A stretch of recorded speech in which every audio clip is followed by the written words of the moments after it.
Okay. Let's try this again, I guess. You just hear breathing now. I'm so sorry for that. Here, I'm just gonna play music in the background while I try and get up another stream, as that one just ended. Who else is live? Let's just watch PBS NewsHour for a second. Although I do have a plan, as long as this is, actually, we'll go to NBC. Fuck it.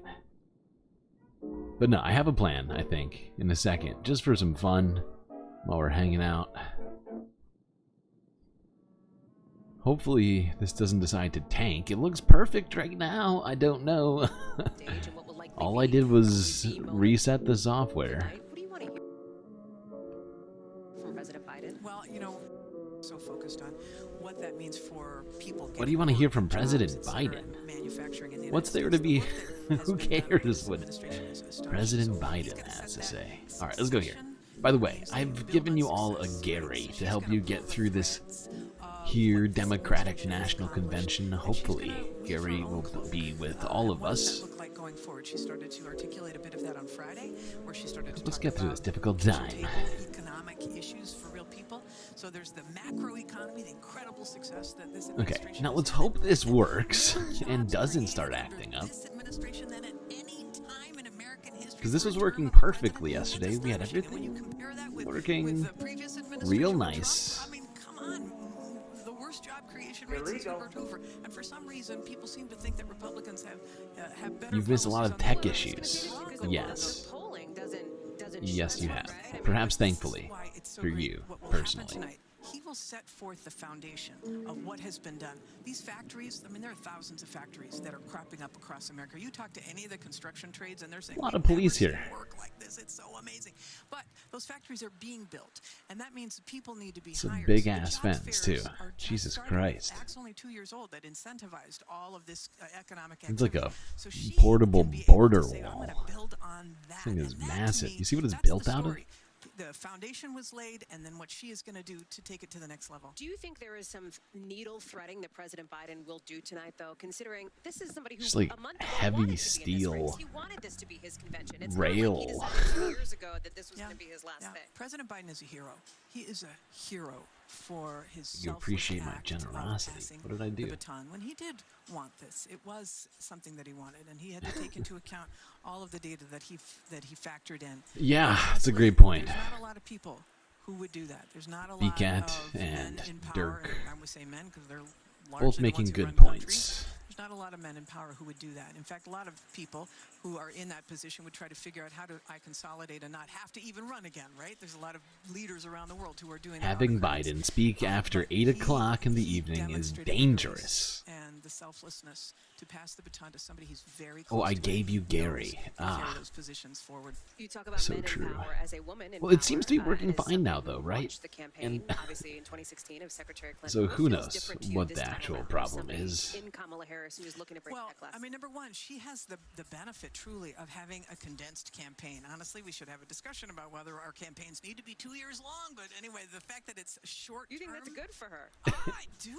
I think it's great because it infuses the energy. I mean, yeah, 2 years is a pretty long time. By the way, in 2 minutes when that call to order happened. And the fact is, I'm always hearing pundits, YouTube and otherwise, saying that people only pay attention to the election after Labor Day. So what's the point of doing nearly 2 years of campaigning? Anyway, the bottom line is, I think I'll tell you what it is. Of them are unique, and it is going to be a rockin' week. I know you got a lot going on, but let me ask quickly before you go about Michigan, a state that you know very well, and a state in which we're looking at some of these battleground numbers showing that the vice president is gaining ground on former President Trump. What does she need to do to win your state? You think that's possible? Or Well, you think it's realistic? honestly, I think she's got to talk about these issues. For example, I mean, Michigan was the number, and during the recession, we saw the greatest number of jobs leave. We saw the greatest number of factories leave. You know, and the contrast with what the Republicans want to do by Okay, so I have an idea. I have an idea slash plan just came to me during the first attempt at this stream. Let's see if we can make this happen. Just because. There's clearly nothing happening yet. And for Michigan, that is real. It is deep. It seared my soul when I was governor. I guess I won't mute her. I'll let her talk. I feel so joyous that but trend has been reversed by this it's a bunch of people right now this week. I'm covering Jennifer the Grunholm, thank you so much for DNC. being with us. Really appreciate your time. Chuck Todd and Kristen Welker are joining us here as we're keeping a look at what's happening outside. Let's see what they're all inside, doing. We expect things to officially kick off with that call to order, probably in the next 30 seconds or so. Of course, the secretary notes, not a packed room. Oh my just God, yet. they're all live. We'll get there over the course of the All right, night. not as our teams on everyone, the floor but are many here. of the people are Kristen, live let me start right with now. you here and sort of this moment as we tee up to the big headline moment of the night, which is, of course, President Biden speaking. It is going to be a hugely significant moment. As you just talked about with the secretary, this is not how this convention was supposed to start. Of course, President Biden was at the top of the ticket until a month ago. So I'm told, look, this is going to be emotional.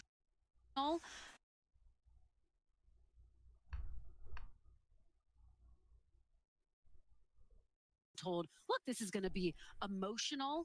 He's watching the same thing as me. To, yes, talk Hilarious. About, tout the Biden-Harris agenda, but it is going to be a full-throated, I am told, forceful endorsement, call to action to support, to elect Kamala Harris. And as you just were discussing, the question will be, do we get any hints of him threading the needle?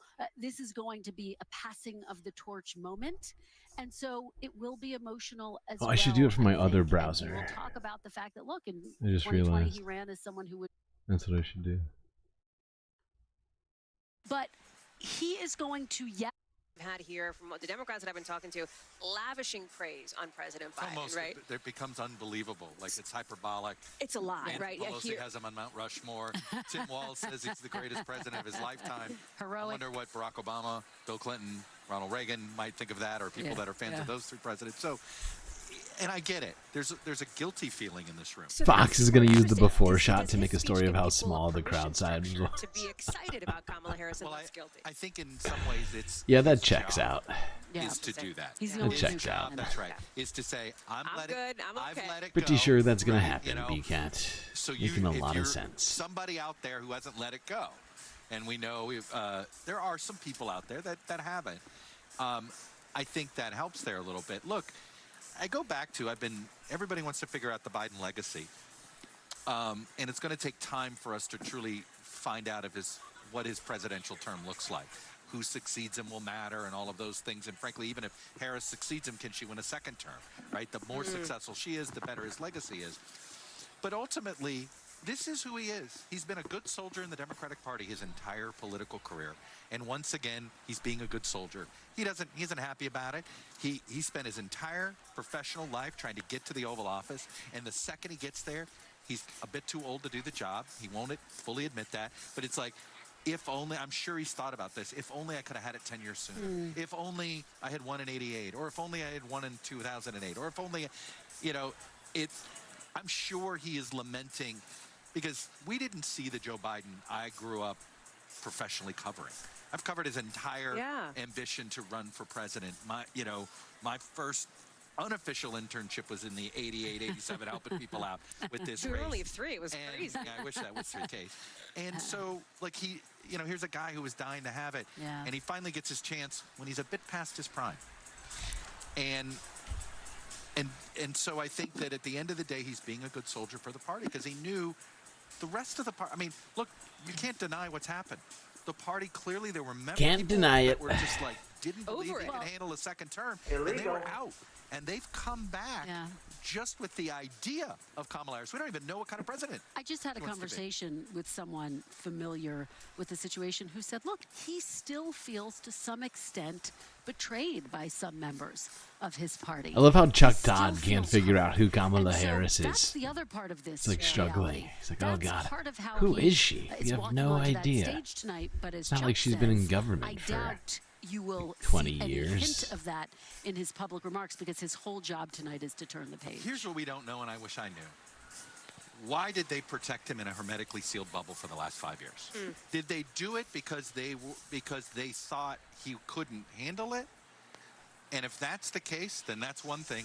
Or did they do it out of convenience because they didn't want unfiltered Biden out there? Oh, yeah, When can't the filter irony is it. They took away his... Yeah. I always say every president gets there with some superpower that they have with connecting with people. His superpower was affability.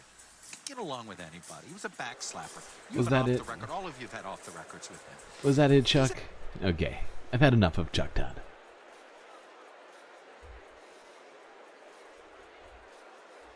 I've had enough.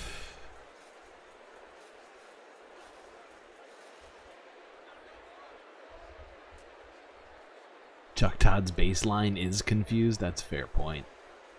That's a fair point. Can't lie.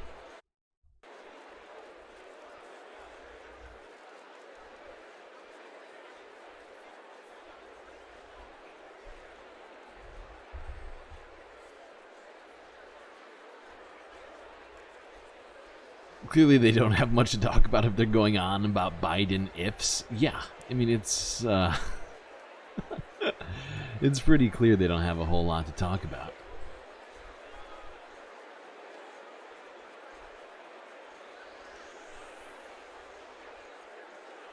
I mean, they could talk about stuff, but no. Wouldn't want to talk about anything that's been said recently.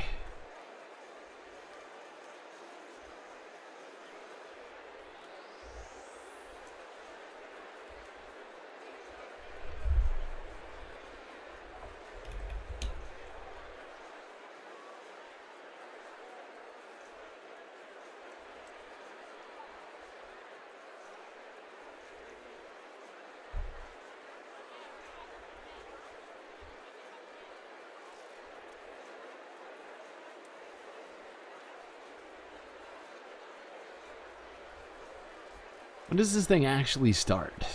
I think it... Does it technically start at 7? I thought it was supposed to start at 6. What is the holdup? Very, very offended. Let's do this from here. Let's do this from here.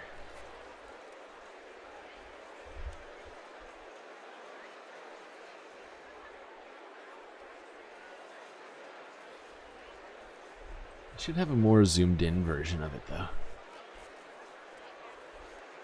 I could do this. Could do this. What's up? How's it going? The AI crowd is still rendering. You think that's what it is? They're using an AI crowd. They gotta get that CGI work done before this all starts.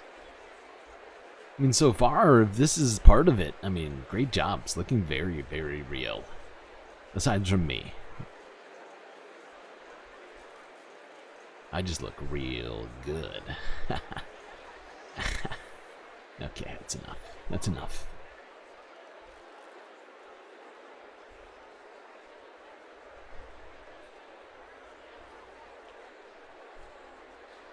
There are protests going on. That could be why. Although, did you see the walls that they had from the... I mean...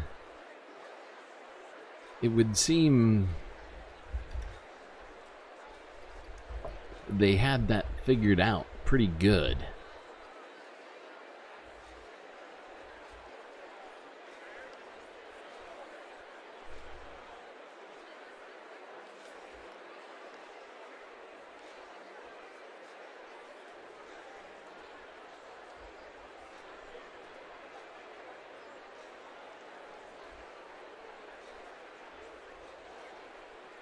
Hold on. Hold on a second. I look beautiful? Aw. That's very kind.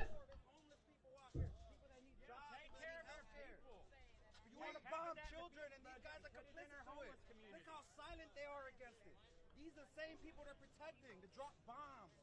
You literally fight against homeless people every day. We pay to get homeless people off the street of Israel. Look at the veterans in our country, how they're treated. But yeah, we're going to send trillions of dollars overseas to kill babies. What are they going to do? I'm not scared. We pay for their health care. We pay for their education. What about our veterans? What about our homeless community members? What about our health care? What about affordable rent? They got billions for war, billions to kill children. Don't care about the locals, the people, the U.S. citizens. What about us? What about the people? It's a great question. Help! Help! I'm being repressed! They got money for bombs and fancy new helmets and things like that.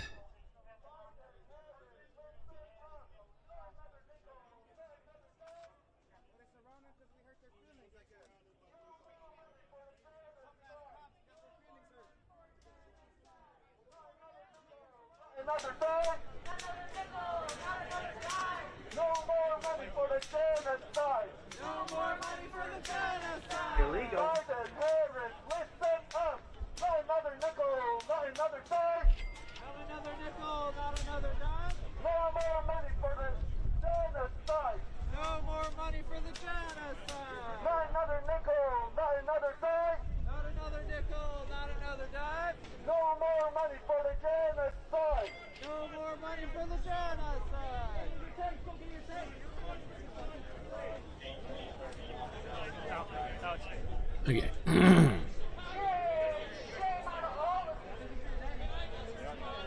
I just figure we kind of go back and forth between the protest that's happening outside and the live here with PBS.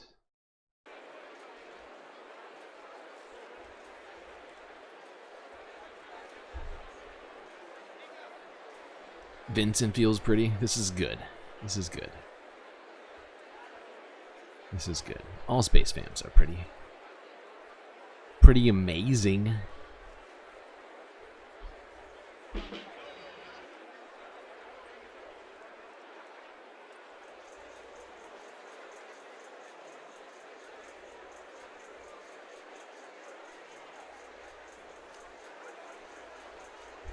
What is that sound?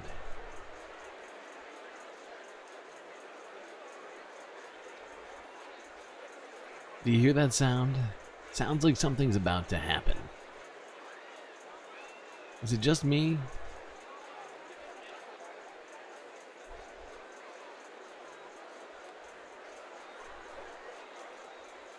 It really does sound like something's about to go down.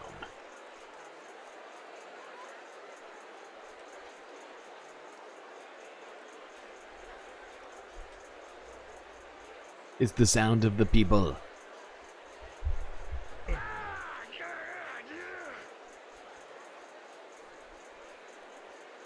Imagine if the cops stood there like normal people instead of posing like they're about to do violence over constitutionally protected rights.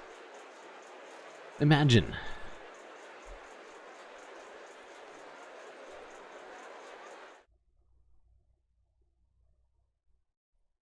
What just happened? We just lost all sound. Oh, and it's back.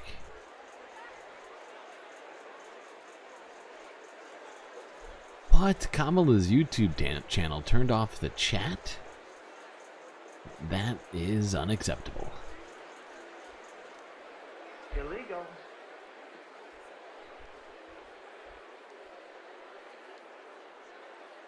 Oh, look at that. That's a fancy stairway. Look at that. Oh, she just disappeared. She just disappeared under the stage. That is so fancy. I can do fancy tricks too. Watch this. Ah, look, I'm over here now. Oh. And now I'm in a pool. Haha. See, I can do things. I'm cool too.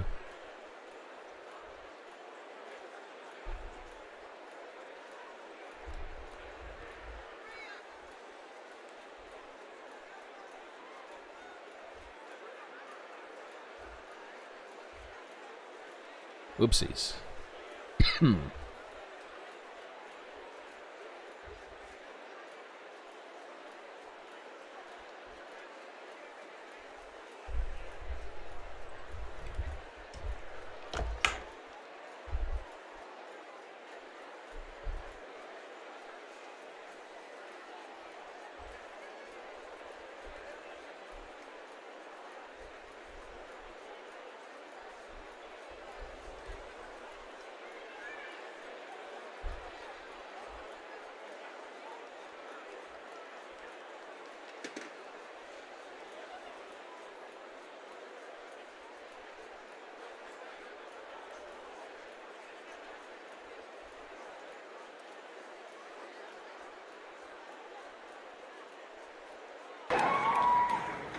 think I get through the day.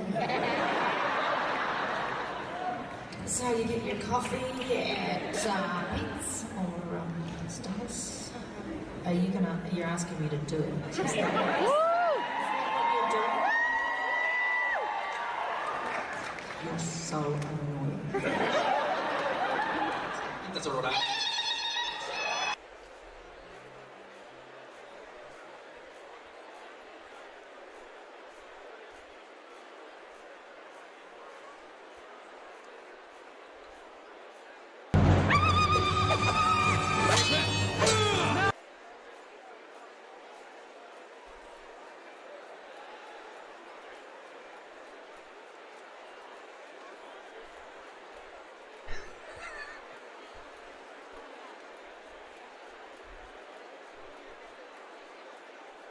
You're welcome, by the way. You're welcome for that.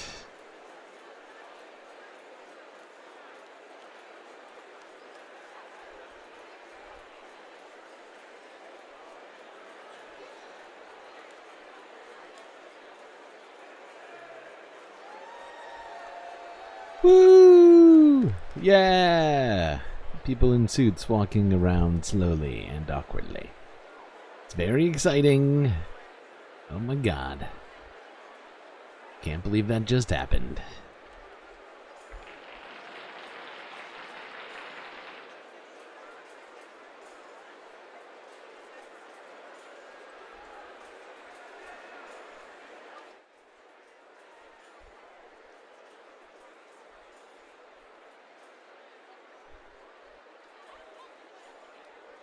It's better when Nightbot does it than when I get the actual Xena warrior princess to do the war cry for you. That is racist.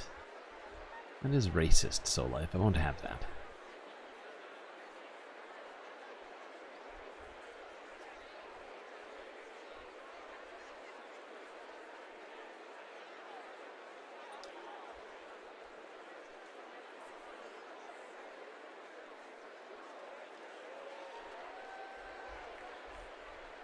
Oh shit. Oh shit, they're doing things with the lights. It's about to go down. Oh boy.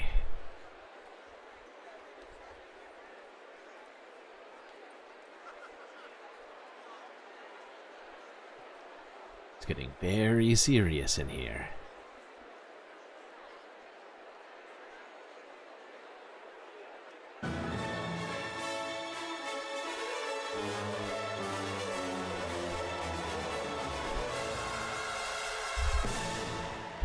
Do you know what we're here for? Please welcome permanent chair of the 2024 Democratic National Convention, Mignon Moore, and chair of the Democratic National Committee, Jamie Harrison.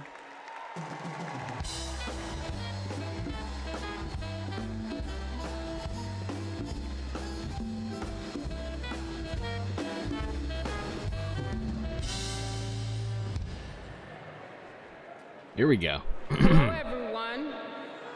I am Mignon Moore, Hello. permanent chair of the Democratic National Committee. It is a pleasure to welcome you all to my hometown, Chicago. This convention is a celebration of our hard work and accomplishments and of the American spirit that makes this party and our country great. That's the spirit President Biden reignited when he told us we were in the battle for the soul of our nation. Throughout his term, he has brought us together and revived our country and our country's soul.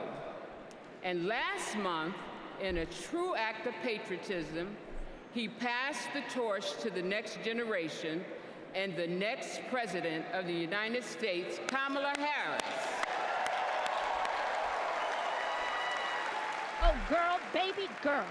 As convention chair, I may appoint officers to assist The crowd in is the rowdy. conduct of our proceedings. It is my honor to announce the following convention officers. Assisting as co-chairs are Lieutenant Governor Peggy Flanagan, Mayor Mitch Landrieu, Senator Cory Booker, and Congresswoman Veronica Escobar. Our convention parliamentarians will be former House Majority Whip Steny Hoyer, Broderick Johnson, and DNC parliamentary Helen McFadden. I don't think she was expecting Lieutenant applause. Governor Garland Gilchrist, Harris County Judge Lena Hidalgo, and Congressman Ted Lieu will serve as Sergeant at Arms. Louis Terrell will serve as our book doorkeeper, and Congresswoman Barbara Lee will serve as our timekeeper. I'd now like to turn it over to my friend, Chairman Harrison. Thank you, Mignon. Hello, Democrats. The Democratic Party is 196 years old. It's the oldest active political party in the world. Long time. Every person here is a part of a movement that brings America closer to our goal of a more perfect union. And every convention is a moment. It's a moment that contributes to our movement. One thing, it's moments like 60 years ago when Fannie Lou Hamer told I would point out that the Democratic Party 200 years ago was a very different party than it is today. Years ago, when Shirley Chisholm ran a historic race for the presidential nomination. Or 40 years ago, when a round-headed boy from South Carolina, the same before you today, watched Reverend Jesse Jackson challenge America to hope and to dream. Good point. Good historical perspective there from Daredevil. That's true. Joe Biden is in fact as old as the Democratic Party. Nearly 200 years old. API woman to be the next president of the United States.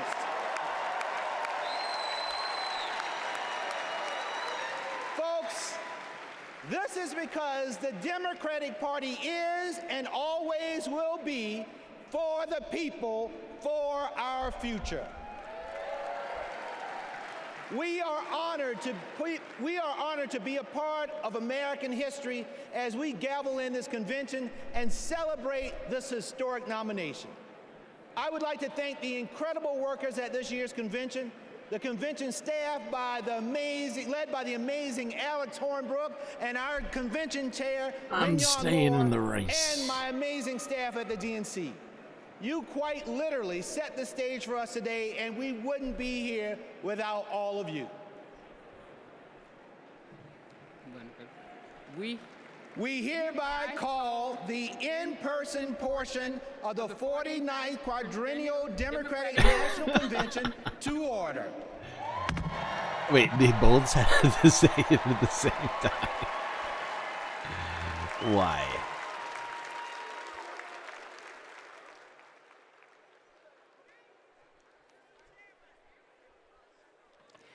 Please stand if you are able for this evening's invocation offered by Cardinal Blaise Joseph Supich, Archbishop of Chicago.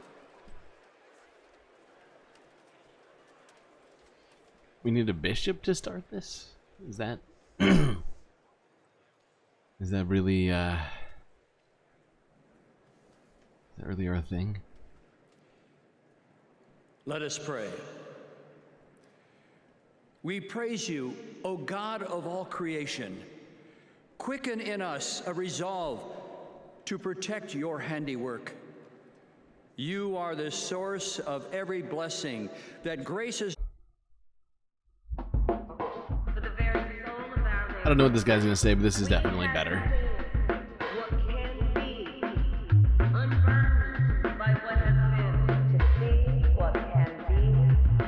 We don't need some pastor to come tell us about our politics. Thank you very much. Our taxes are already paying for your church I think that's enough. I don't need to hear you talk. What we know can be unburdened by what has been. What can be unburdened by what has been. An America that we know can be unburdened by what has been. To know what can be unburdened by what has been. You see what can be unburdened by what has been. See what can be unburdened. It's a big improvement? Oh, thank you. I'm glad. I thought so too.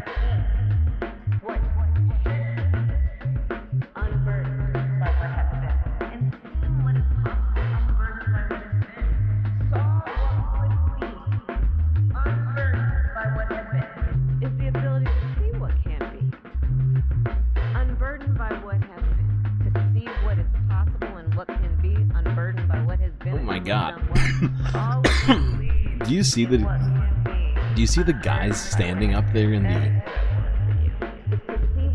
that monument in the middle?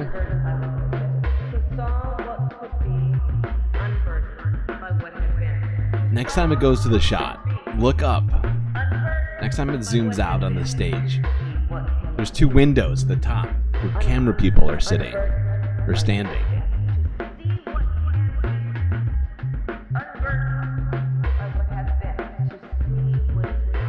If we just dedicate more of the DNC to prayer time, maybe we'll get more undecided voters. Yeah, that does seem like the vibe of this right now.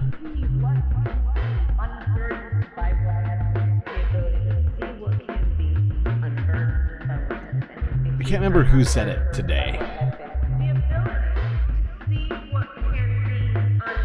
but someone mentioned earlier that this DNC was probably going to be just that. An attempt to speak to a very specific group of voters. This is going on forever. What is this? The RNC? Starting off with a 5-minute prayer.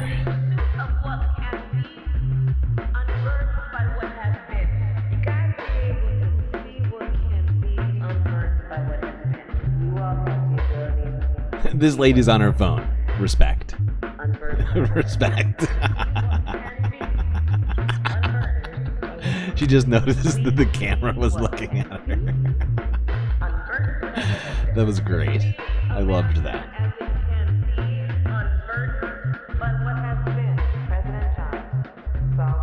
Vice Chair Zach Pamami and Secretary Lori Melchior. You thought we were a secular country? No, apparently not. Here we are, together on our ancestral homelands of the Prairie Band Potawatomi Nation and our sister Potawatomi nations. Tough conversation already, huh? We also honor the spirit of the other tribal nations who traveled westward through this beautiful area. Welcome, 2024 Democratic National Convention to our homelands.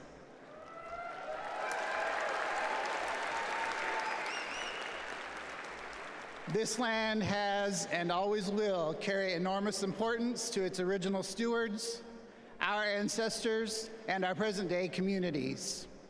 I am Vice Chairman of the Prairie Band Potawatomi Nation, joined by Secretary Lori Melchior,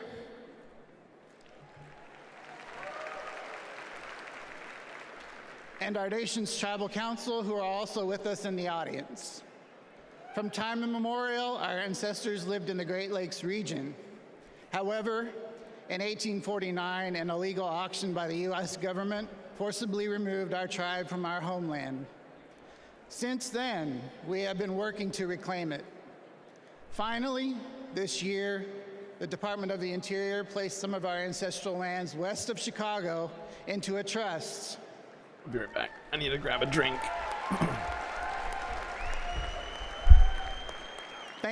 Thanks to the resolve of our tribal community and the Biden-Harris administration, we reclaimed a piece of our home. We became the only federally recognized tribal nation in Illinois in 175 years. Together in our homelands, let's have a joyful, historic convention. Blessings to you all. Miigwech.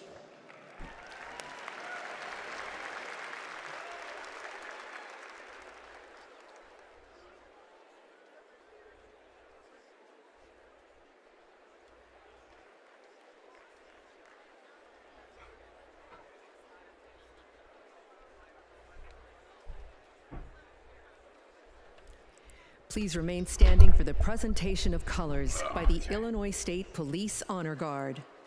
I'm back. Detail. Attention. Carry. Colors.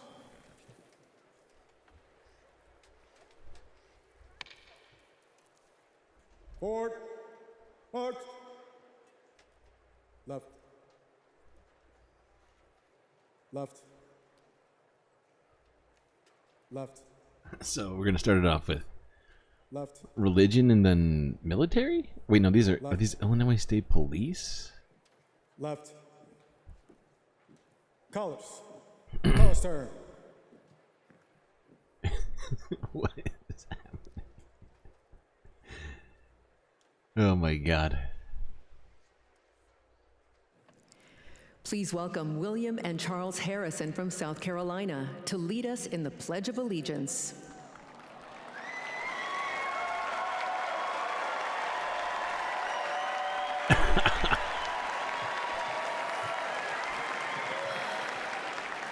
Okay, this is arguably cute.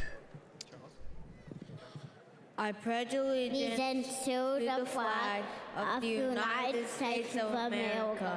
Just let him do and it. to the republic for which it stands, one nation, under God, indivisible, with liberty and justice for all.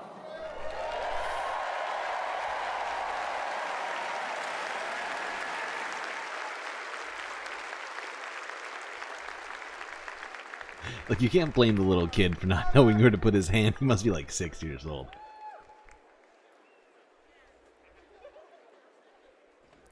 Please welcome the Soul Children of Chicago to sing our national anthem.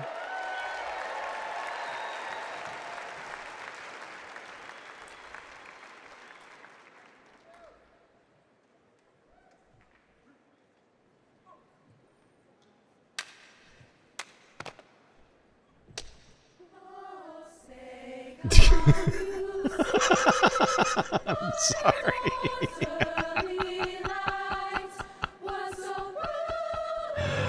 Oh my God, that was hilarious. He's still going in. He's still going in.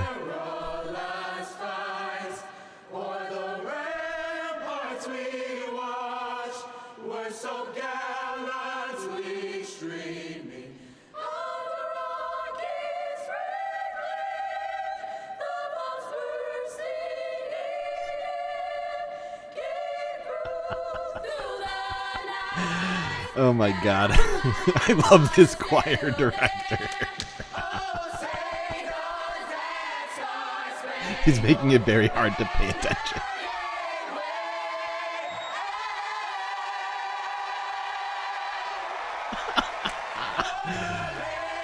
Oh, this is good.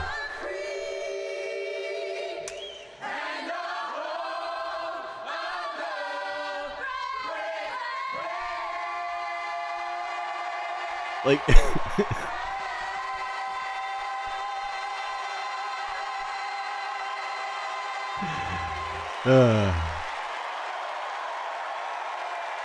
was good. That was good. I think the choir director stole the show.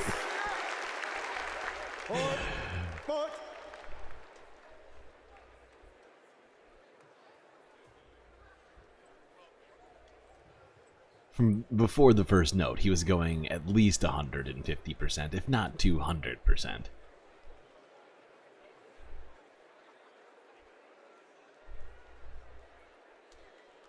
Okay, so 1 out of 3 was fun. Please welcome Chicago Mayor Brandon Johnson. Oh God. Immediate copyright strike. Here we go.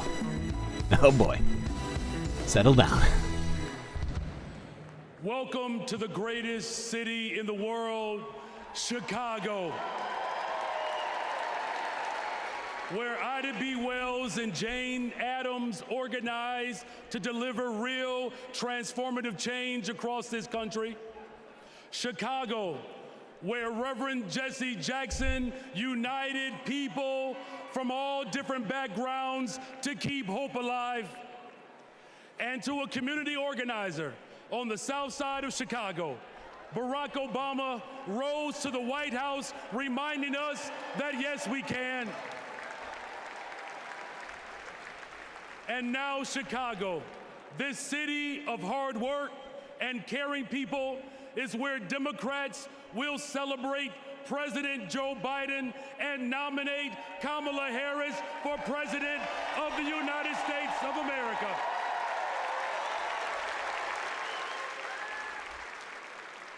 As the son of a family that worked to make ends meet, I know that Kamala Harris, the daughter of a mom who worked hard every single day, she is going to look out for the interest of everyday people. I know that as a fellow former social studies teacher, that Governor Tim Walz will never shrink from standing up for our democracy and for those most in need. And as a black man, raising a little black girl on the west side of Chicago, I know that my daughter Brayden will see not only a reflection of herself in the White House, but she will experience the deepest part of American values.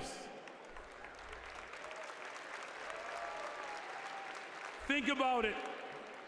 What will it take to build the middle class and make it easier? Yep, that's what she is. Kamala Harris, daughter of a mom. But to get ahead.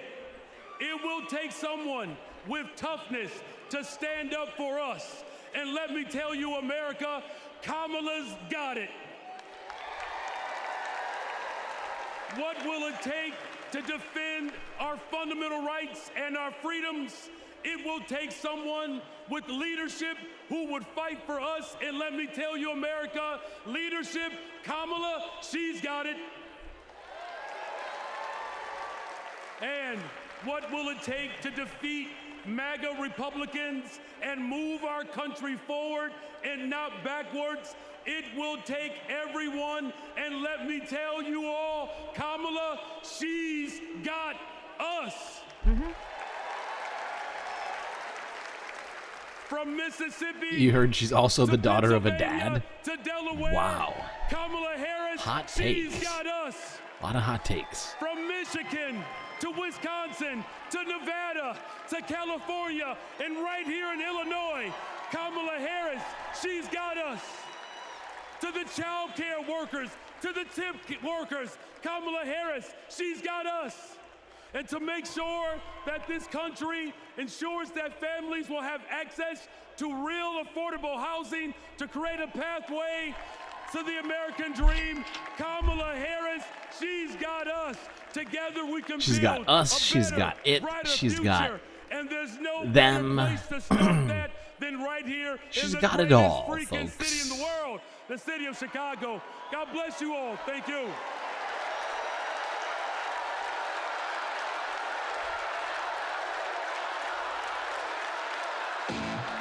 It seems quiet at this DNC.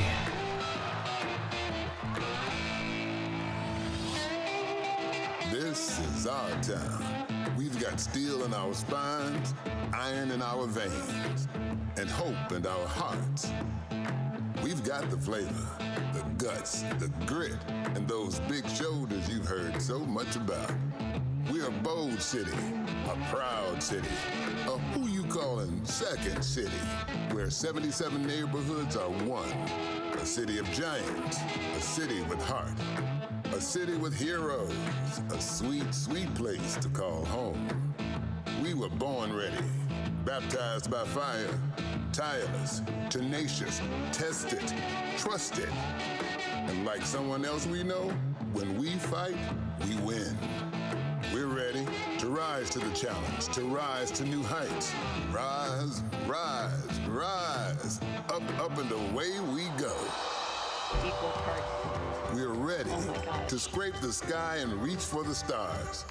To stand tall for tomorrow, to witness greatness. We ain't going back. We've got big things to do, big shoes to fill. Big things. Big dreams dreams to realize. We ain't afraid of nothing. No nonsense, no fear. Oh yeah, we're ready. So America, welcome to Chicago. We've got our dancing shoes on. We've got our game faces on. America, we look like you, sound like you, work like you, dream like you. We feel you, America. We see you, America. This is good. Hey, make some noise so we can hear you, America. Welcome to Chicago.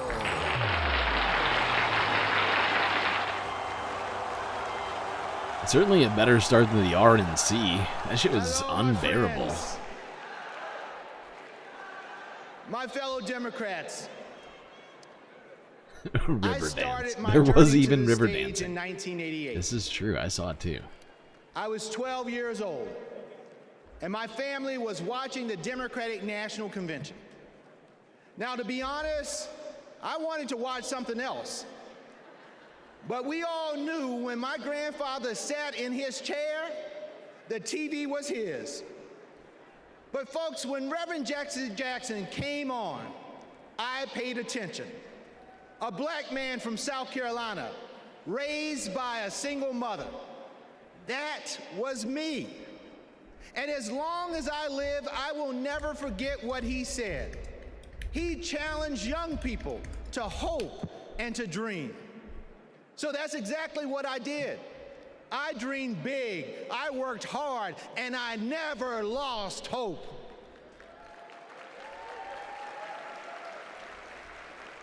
When our power was cut off, when there was nothing in the fridge, when we lost our home to a con man, I never lost hope. And now, my friends, I'm standing on the same convention stage that inspired me, and I'm the chair of the Democratic Party, the world's oldest political party. Folks, only in America. And that's the beautiful thing about this country that I love so much. Okay. Hard work can take you anywhere. While this is going on, I figured we'd look at this. This just broke 19 minutes ago.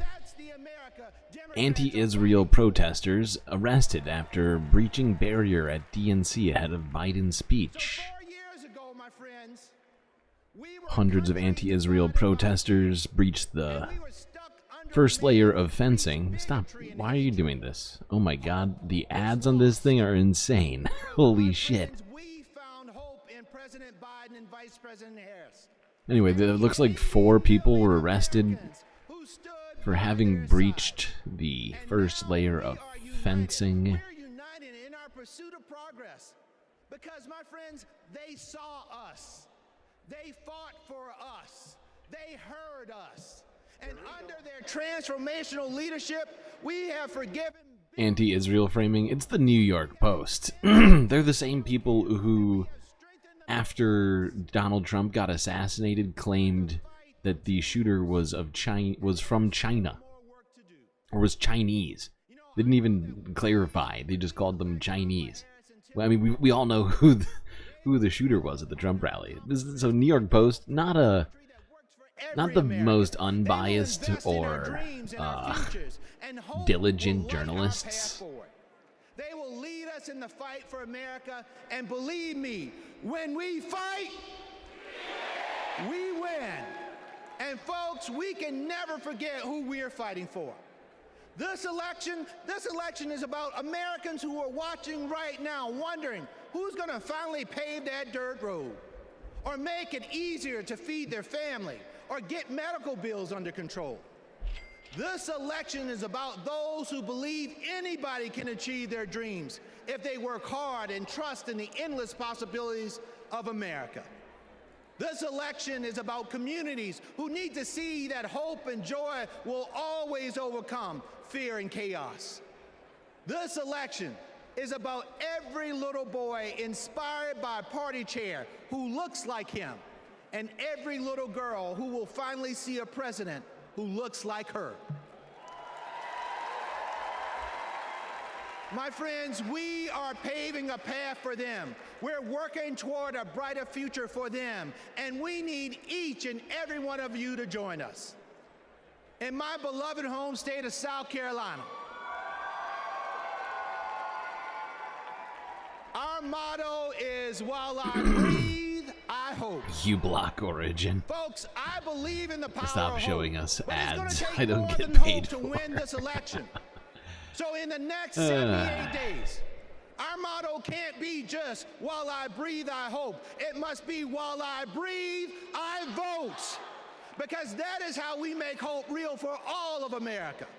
America, let's vote for Democrats up and down the ticket. Let's save our democracy, and let's vote for our MVP, Kamala Harris, and our coach, Tim Walz. Thank you all so much for being here. And now,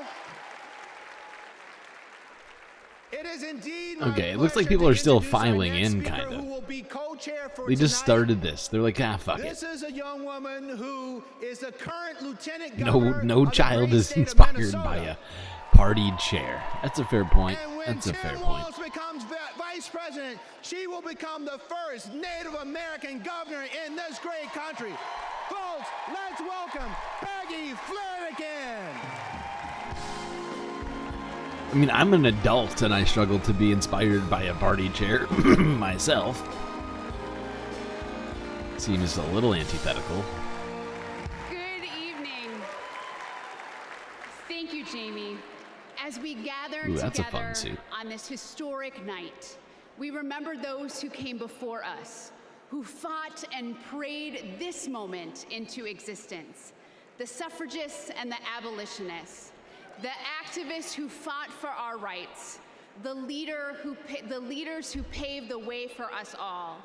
Their courage and conviction shaped the course of history. Their memory reminds us that the fight for freedom always passes from one generation to the next. We owe it to them and to ourselves to carry their legacy forward. Tonight we pay tribute to those who dared to dream of a country that truly stands for liberty and justice for all. Next, we'll hear from one of those people, a lifelong advocate for civil rights, Maxine Waters.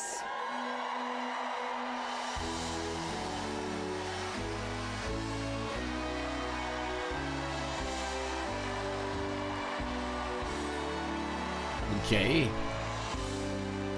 Got Maxine in the house.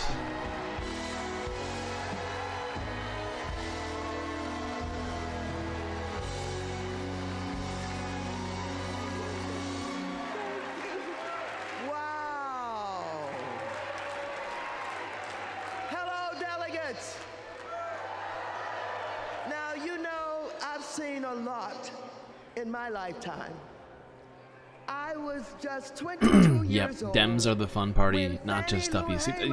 Clearly, Maxine is making that clear right now with this It was in very green 1964 suit. in Atlantic City. What does that sound? And she arrived with a group of black delegates from Mississippi. And she simply asked that her delegates be seated in place of the state's all-white delegation. She told the people in the room about the violence she suffered at the hands of white police because she, a black woman, had demanded her right to vote. Illegal. When she finished, she asked the country a simple but profound question. Is this America? She didn't get the outcome she was hoping for in Atlantic City. But you can bet that when the official Mississippi delegation was seated at the convention 4 years later, Fannie Lou Hamer was sitting there with them.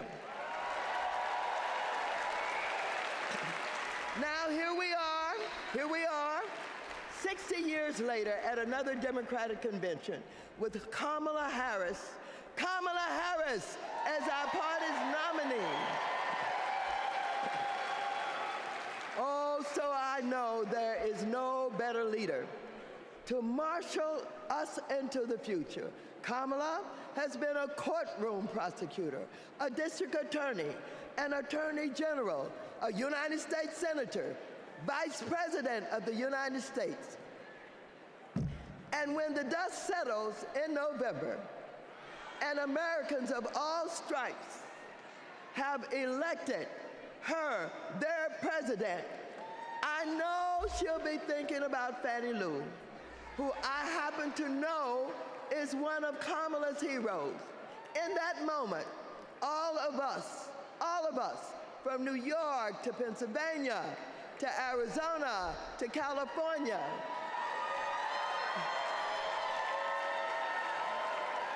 we can ask ourselves, is this America?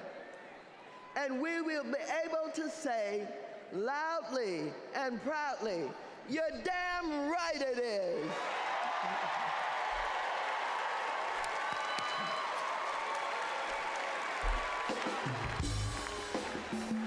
Okay. Cool.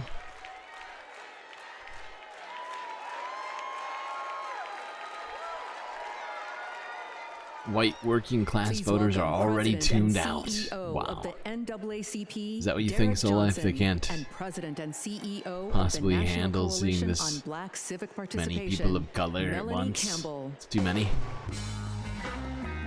That's too much, man.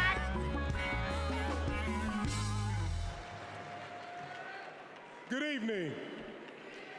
I'm Derek Johnson, President and CEO of the NAACP, and I'm here to do my black job.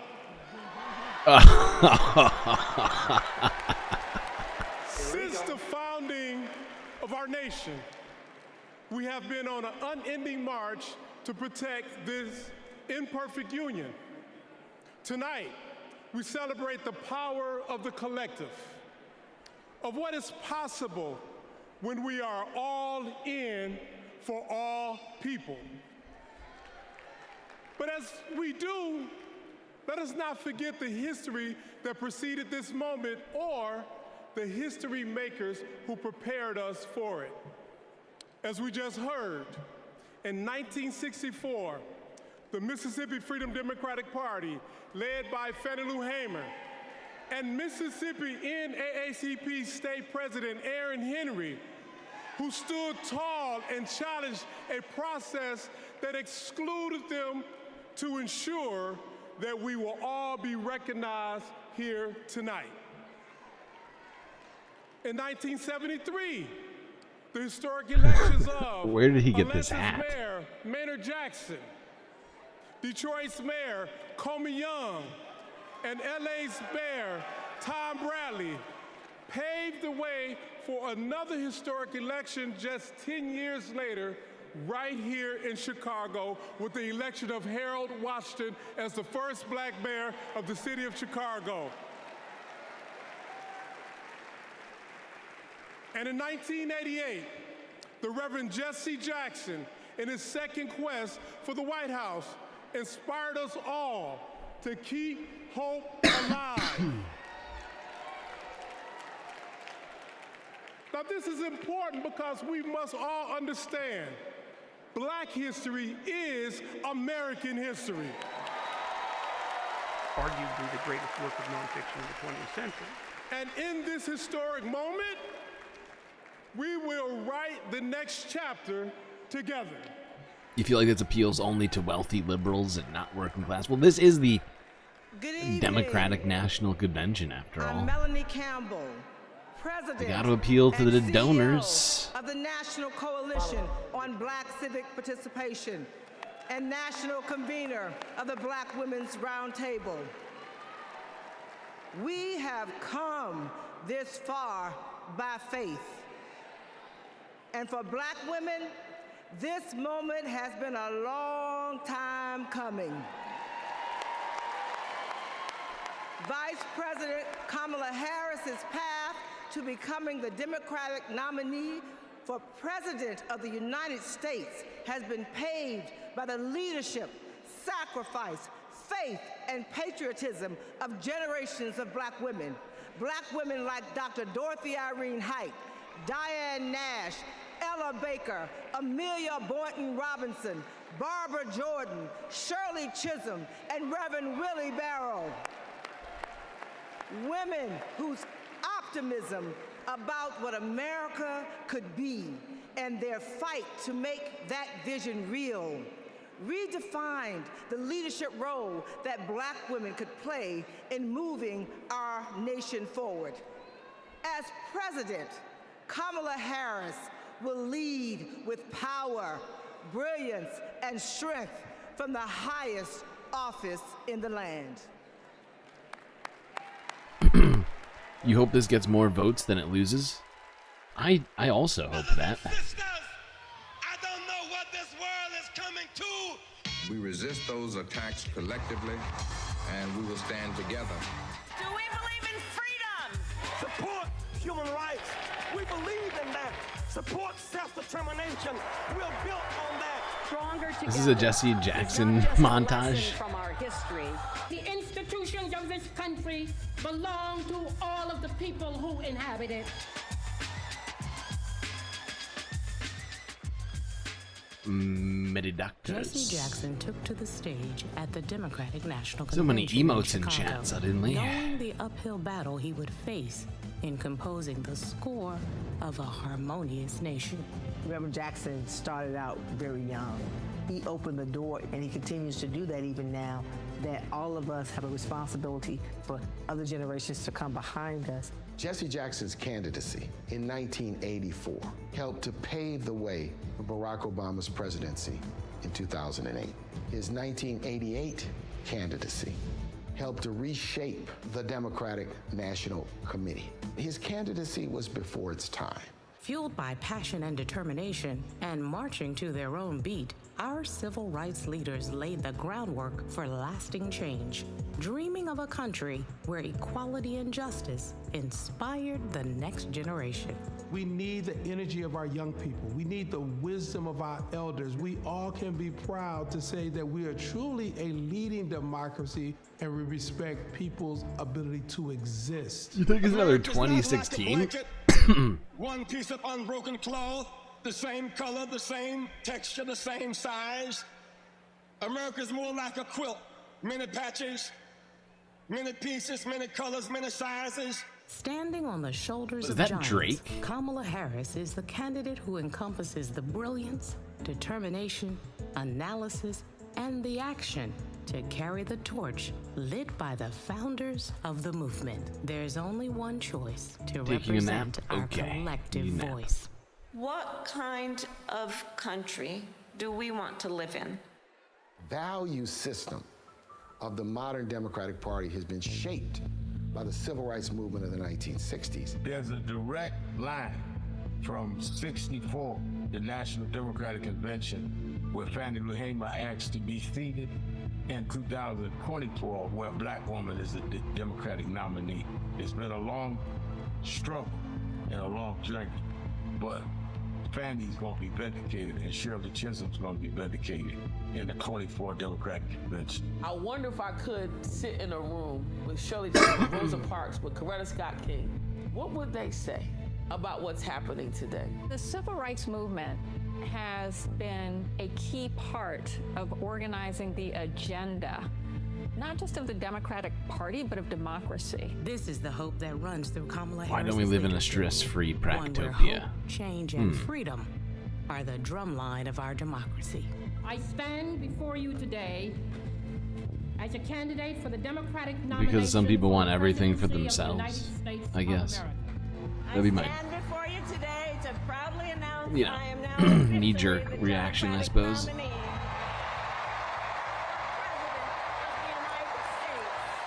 We must never surrender. America will get better. Keep hope alive. Keep hope alive. Please welcome founder and president of the Rainbow Push Coalition, Reverend Jesse Jackson.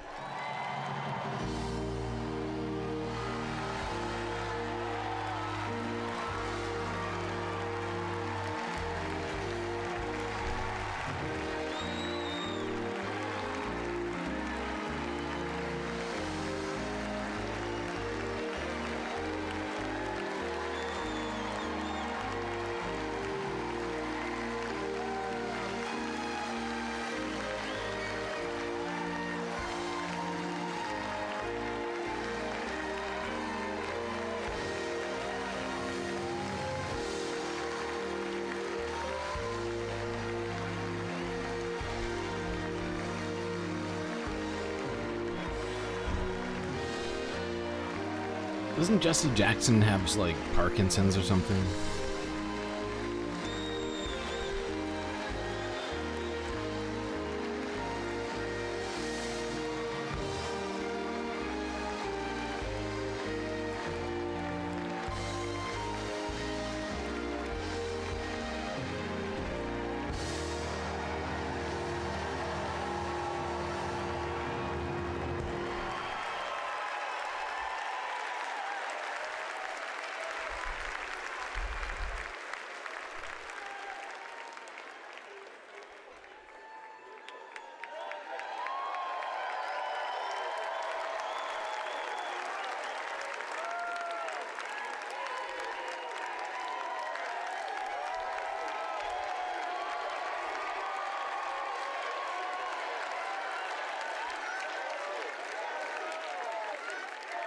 Yeah, I didn't think he was gonna say anything.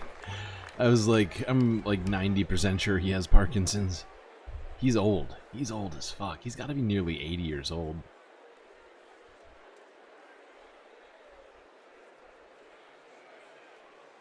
The DNC will never platform a squad member. It's probably, well, you might be right. You might be right. I'd like to think that one day we can make that happen. Maybe that's just me being too optimistic. Democrats, our first It's a level up production value-wise over Trump getting shot. When the Convention Rules Committee met, everyone was working on updating plans based on the significant changes that had just occurred. When the committee approved an agenda, it was a work in progress that members knew would need to be revised accordingly.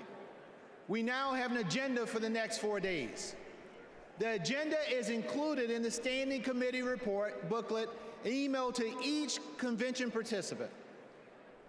In addition to fantastic speakers and performers, tonight's agenda provides for adopting the up-to-date convention agenda, hearing the Credentials Committee report, hearing the Rules Committee report, and considering a resolution as recommended by the committee, hearing the Platform Committee report, and considering our national platform as recommended by the Platform Committee, and holding a confirmatory and ceremonial vote for our One day AOC will get there, but everyone will think she's out of touch.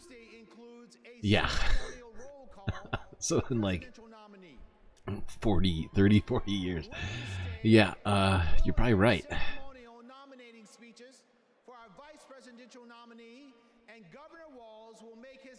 What's the phrase? There's like a phrase. I forget what it is.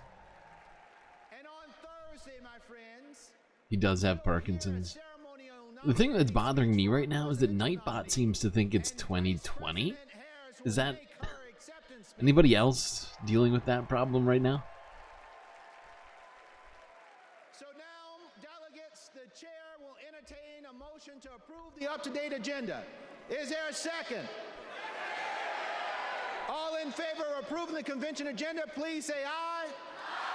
All opposed, say nay. The ayes have it.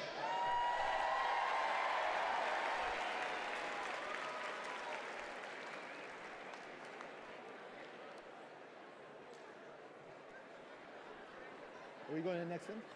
Please welcome Credentials Committee co-chairs, Secretary Marcia Fudge and James Roosevelt Jr.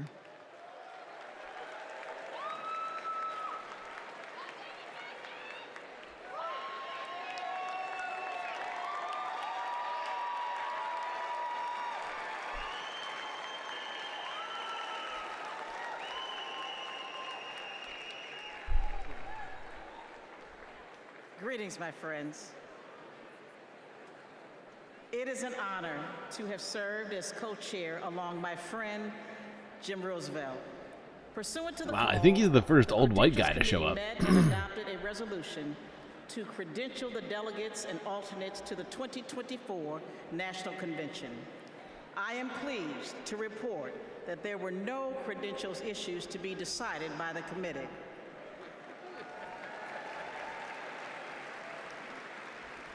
Their work allowed us to nominate 2 champions for democracy and freedom, Vice President Harris and Governor Walz.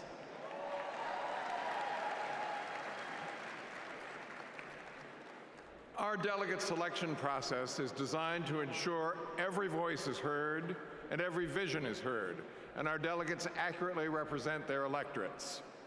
Diversity is our party's strength, and I'm so proud to see the wonderful representation of our party and democracy here today. I am pleased to share that the Credentials Committee report was adopted and all delegates have been fully credentialed. In memory of Marvin Turner, we are going to have a great convention and we are going to win. Thank you.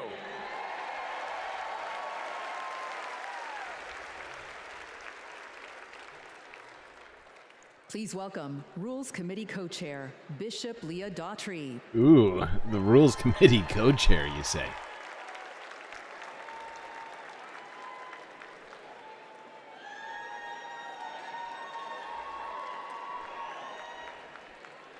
Hello, Democrats. Why is everybody saying hello? We've said this already. Convention Rules Committee, alongside my friend, Governor Tim Walz. Governor Walz is a little occupied this evening, but it's good to know that serving as co-chair of the Rules Committee is a ladder for promotion. The Rules Committee adopted the procedural rules of the convention on July 24th. They are based on long-standing processes governing our convention and ensured that we met all ballot access deadlines.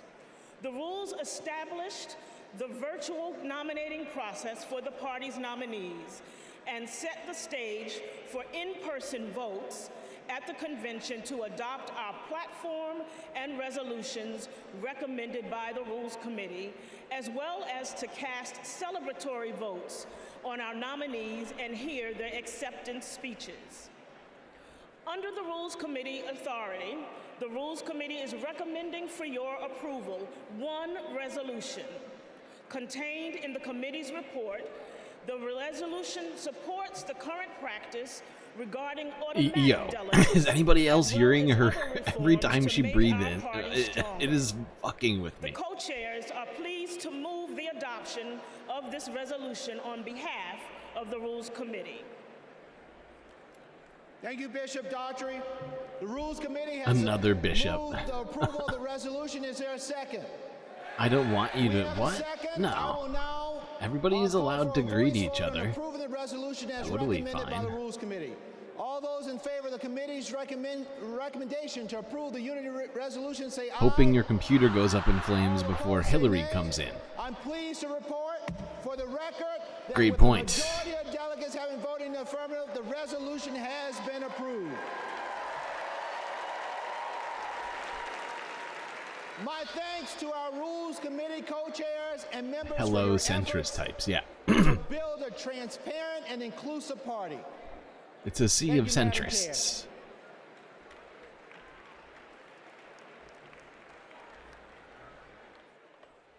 Please welcome Platform Committee co-chairs Mayor Mitch Landrieu and Mayor Regina Romero.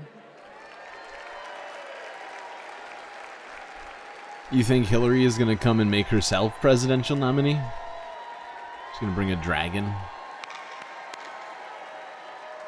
Hello, delegates. It is my pleasure to join Co-Chair Romero to present the national platform as recommended for approval by the committee. Our platform is grounded in our democratic values of hope, of progress, and love of our country. It makes a strong statement about the historic work that President Biden and Vice President Harris have accomplished hand in hand. And it presents a bold vision for our future. Kamala Harris will protect reproductive freedoms. Donald Trump will rip them away.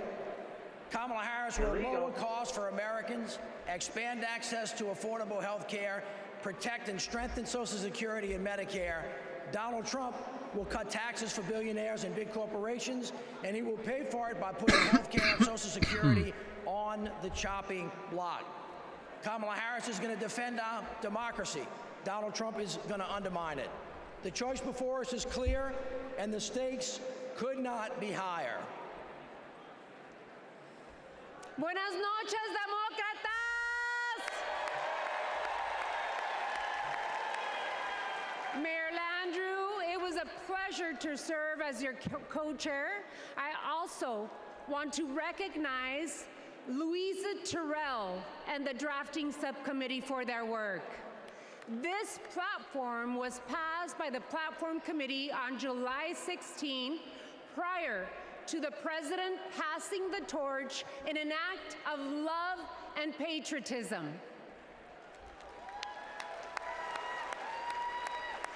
And it's the product of a comprehensive process to engage with leaders from all corners of our winning coalition.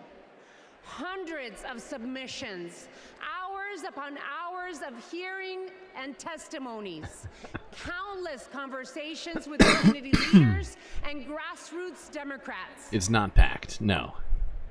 All were essential to producing a forward-looking vision for our party that echoes the voices of all. Vice President Harris is now carrying the torch. And she and Governor Walz are committed to delivering results for the American people. Then you have Donald Trump. His extreme agenda is working against everyday Americans. He is fighting for big oil, big pharma, big banks, but most of all, my fellow Democrats, he is fighting for himself. This November, we need to keep Democrats in office and elect Kamala Harris and Tim Walz so we can implement an agenda that works for everyone. Cuando luchamos, ganamos. And with that, on behalf of the Platform Committee, we are pleased to move the adoption of the 2024 Democratic National Platform. Wait, wasn't Biden supposed to speak tonight? Approval of the national platform. Is there a second? We have a second. I will now call for a voice vote to approve the platform as recommended by the Platform Committee. All those in favor of approving the platform, please say aye. All opposed, say no. Co-chairs, I am pleased to report for the record that I think I heard a no in there. voted in the affirmative. The platform has been adopted. Once again, thank you to our Platform Committee co-chairs and members, as well as the Platform Drafting Committee and its chair, Louisa Terrell.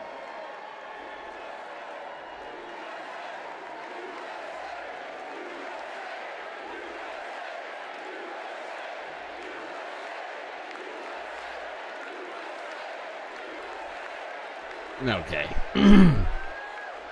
It's actually definitely getting more packed, though. It was not this full, like, 10 minutes ago. They started this thing without people even in the building.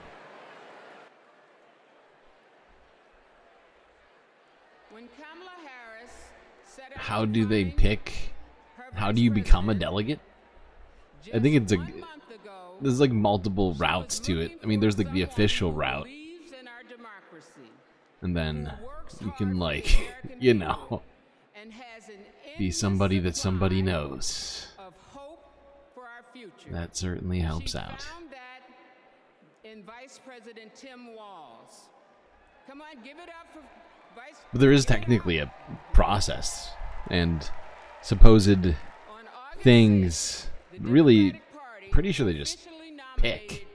Governor Walz as our vice presidential candidate. Like the convention, like, picks itself. Governor Walz's nomination has already been certified. We couldn't miss the opportunity to celebrate this future vice president's integrity, commitment, decency, and service to our nation. The chair will entertain a motion to ceremonially confirm Governor Walz's selection as the Democratic Party's vice presidential nominee.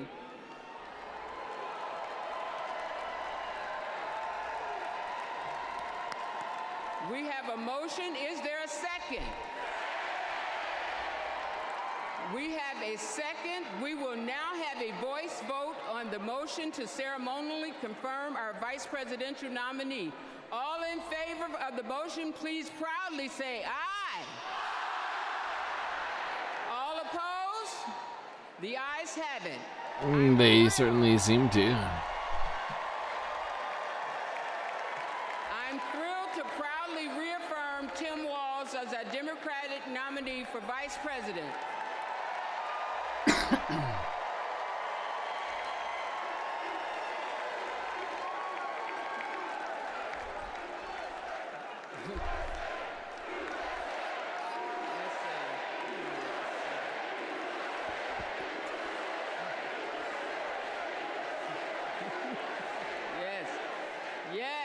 Yes, USA. Pursuant to our convention rules, Governor Walz has been invited to make an acceptance speech, which he will deliver on Wednesday, August 21st. Thank you, my friends. Delegates, please welcome to the stage co-chair Peggy Flanagan to resume chairing our convention.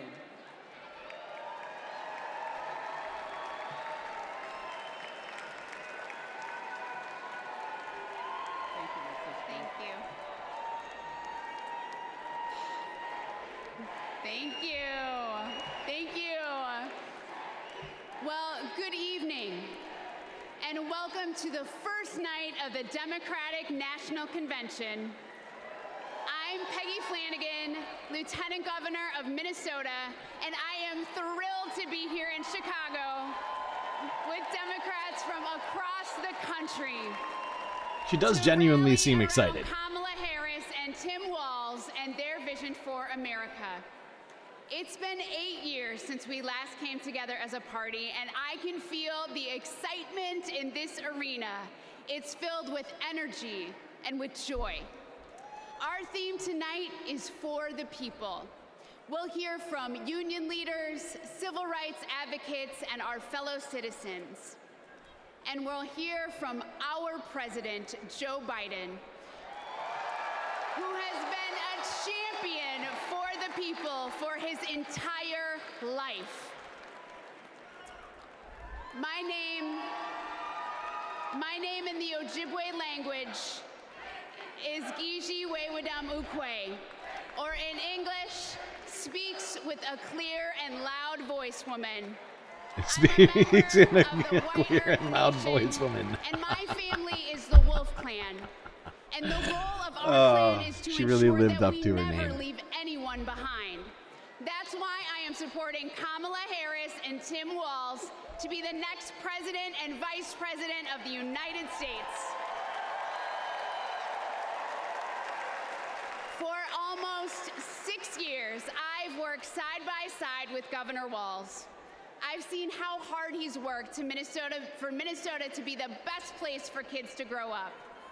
He does it all with a big heart, a buffalo plaid jacket, She's like and the a liberal bottomless from bag Fox of News. snacks. Nutter butters, cheese curds, and Harsh. Diet Dew. Every time we meet, he brings something for me because he's always got my back. And when he's vice president, he will always have yours. He and Kamala Harris have spent their lives fighting for you, for your family, for your future.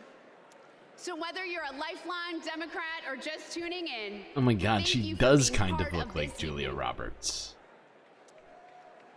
She's the Native American Julia 4 Roberts. years ago, the COVID pandemic upended our lives.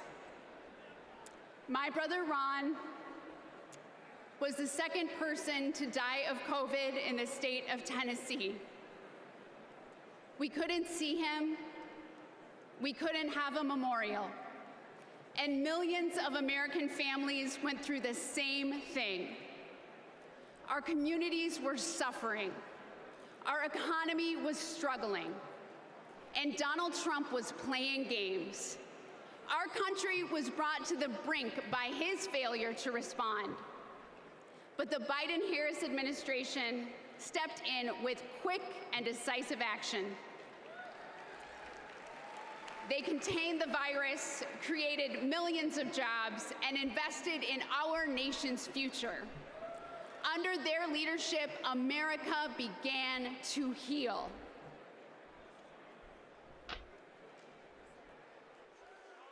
Are there words about a pandemic at this point? No, we're not at all. We have it totally under control. We think we have it very well under control. We pretty much shut it down. A lot of people think that goes away in April with the heat. We're in very good shape. Because of all we've done, the risk to the American people remains very low. View this the same as the flu. It's going to disappear. One day, it's like a miracle. It will disappear. We all disappear. Have done a very good job. We think the death will be at a very very good job. Disinfectant. Is there a way we can do something like that? By injection or almost a cleaning. I'm taking it, hydroxychloroquine. Right now, yeah. You can test too much. You do know that. Who says that? Oh, just read the manuals, read the books. Manuals? Read the books. Manual? I think it's under control. I'll tell you what. How? 1,000 Americans are dying a day. They are dying. That's true. It is what it is. Illegal. Help is on the way, and it is long overdue. The $1.9 trillion COVID relief bill. They got so many montages for this thing. Struggling Americans. Our plan is about what we need to do around a national strategy for contact tracing, for testing, for administration of the vaccine, and making sure that it will be free for all. Tonight, the U.S. is nearing a major milestone in the fight against the coronavirus. The U.S. is about to deliver the 200th million COVID shots since President Biden took office, beating his target by about a week. Millions of American students returned to school earlier this month after more than a year of remote learning. Sports venues are filling up and concerts are getting scheduled. I'm feeling great. Business is definitely ramped up. I'm so thankful. To be able to serve our customers again after all this, it's a blessing.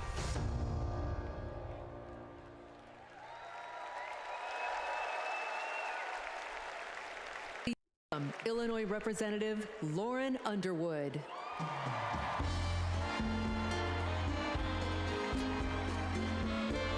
Good God.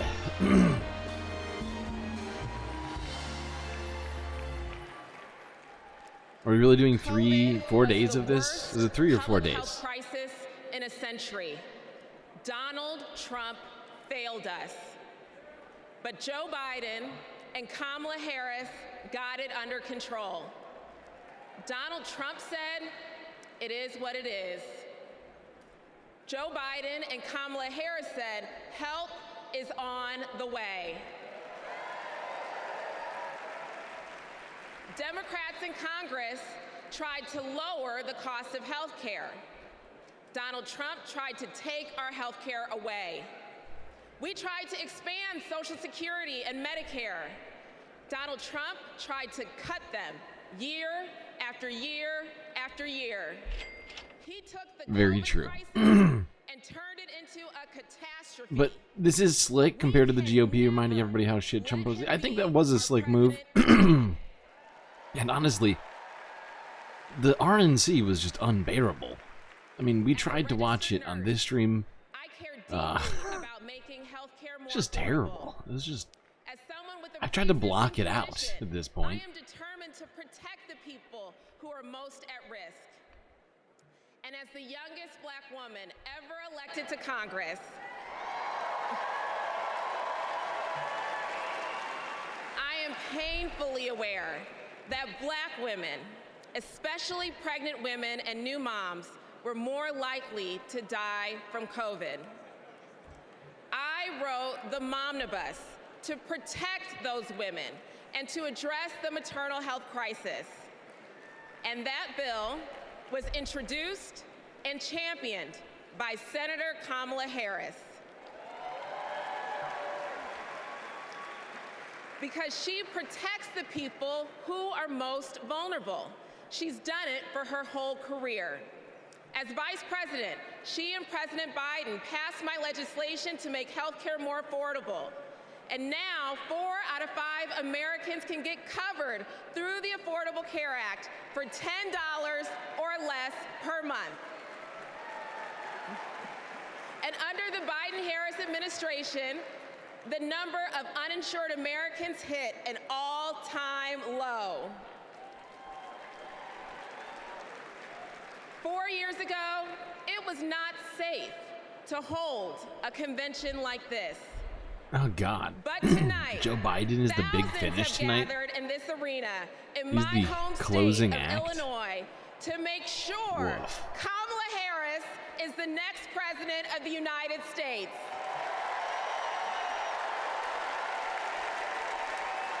We have come so far these past 4 years, and we're not going back. Thank you. Not going back.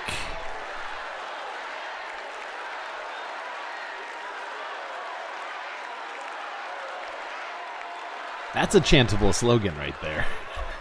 That last lady proved it. My name is Rich Logis. I live in Florida, and until 2 years ago, Wow, more I was a montages. full-fledged Here we member go. of MAGA. I believe Trump. I was a MAGA pundit. I had my own podcast. I was in a state of panic, terrified that Democrats were destroying our country. When the pandemic hit, we needed leadership, but we were given almost nothing. It was a major betrayal to the country. So I finally stepped outside the MAGA echo chamber. I stopped listening to what Trump said and looked around with my own eyes. And I realized he had been lying about pretty much everything. I don't want reality. Lying is Trump's toxic superpower. He's ripped apart families, communities, our whole country. So this is my message to all the Republicans and independents who are watching. People like me who voted for and believed in Trump. I made a grave mistake, but it's never too late. I made a to huge, change your tiny mind. mistake. You don't need to agree with everything you hear tonight to do what is right. We need to be able to trust our leaders. That's why I'm all in for Kamala Harris. Please welcome California Representative Robert Garcia.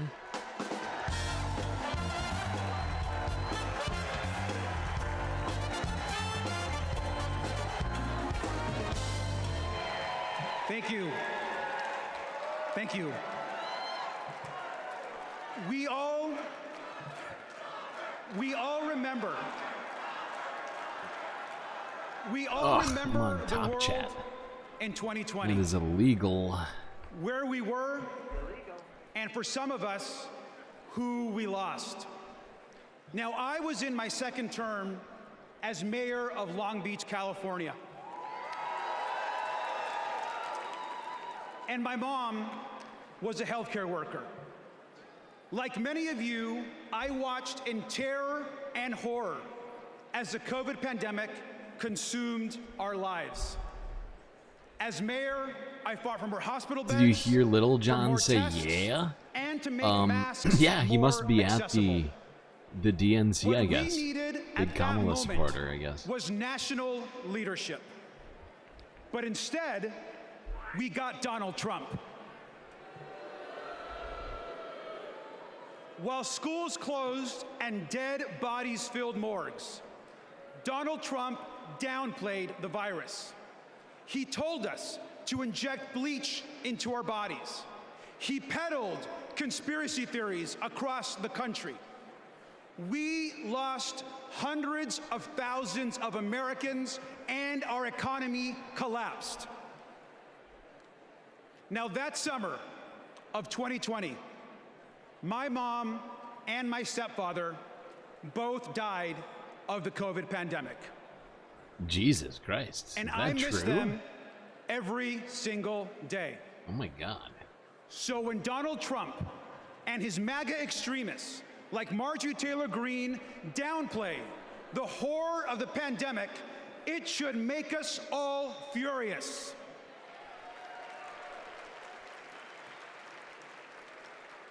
Now, I will never forget when Kamala Harris called me after my parents died. She told me about her own story, about losing her own mother, and that she was praying for me at that very moment. Now, we all know that later that year, Joe Biden and Kamala Harris were elected president and vice president. Illegal. And what a difference they made together. They got people vaccinated. They got the virus under control. They safely reopened our schools. You caught me, Soul Life. It's and true. They passed Lil the Jon American Rescue Plan. is not actually at the DNC. From what I know, he could very well be there. A historic economic package But that was in fact a that sound helped shot. small businesses and created jobs all across the country. Thank you, Joe Biden and Kamala Harris.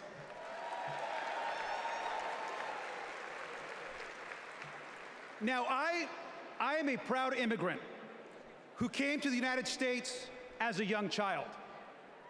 We grew up poor, English was our second language, and we often, like many immigrant families, struggled to get by.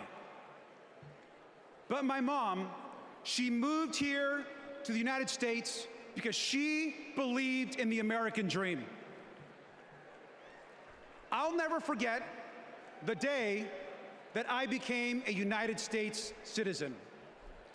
I raised my right hand and I pledged an oath to protect and to love this country. It was the proudest day of my life. It's a bold strategy, Cotton. Let's see if it pays off for him. My mom taught me to love this country. She taught me that real American patriotism is not about screaming and yelling America first. Real American patriotism is loving your country so much that you want to help the people in your country. That is American patriotism. And we all know that Kamala Harris understands and knows this as well. So Kamala made it all about her. Is ready to lead this country. Crooked DNC. Making the convention all about Kamala. We can all remember 2020.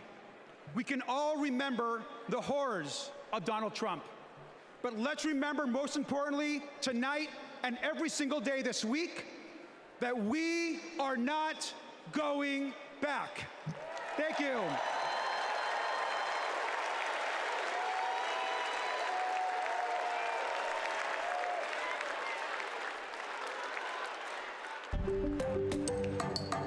Hey everyone, I'm Ryan from Kamala HQ, and we have a little game we like to play. What is here, Kamala HQ? 2 lies and a lie.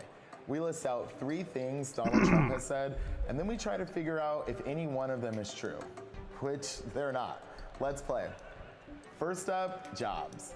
Trump claims his administration created more jobs than This we is ever fun. had We're before. playing a game show He here. says we had the greatest economy ever, and then we got hit with COVID, and he says he created a manufacturing jobs miracle. Let's dig in. More jobs than we ever had before? Trump lost 3 million jobs. In fact, he's the first president to lose jobs since Herbert Hoover. What about this claim that it was the greatest economy ever and only COVID tanked it? Once again, no. Let's take a look at his track record on jobs before COVID as compared to the Biden-Harris administrations. What do you know? Hardly the most successful ever.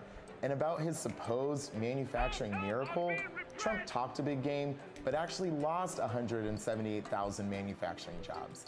And just to be clear, it wasn't just COVID here either. Manufacturing jobs were already on their way down before the pandemic.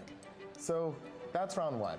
And it looks like what we have here is 2 lies and another lie. Is this You get the C-SPAN? hang No, of this it? is I'll see y'all in a little bit. PBS NewsHour, I think.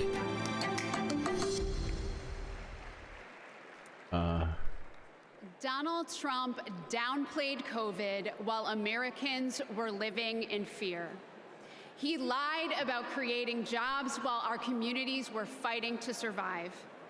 But the Biden-Harris administration stepped up.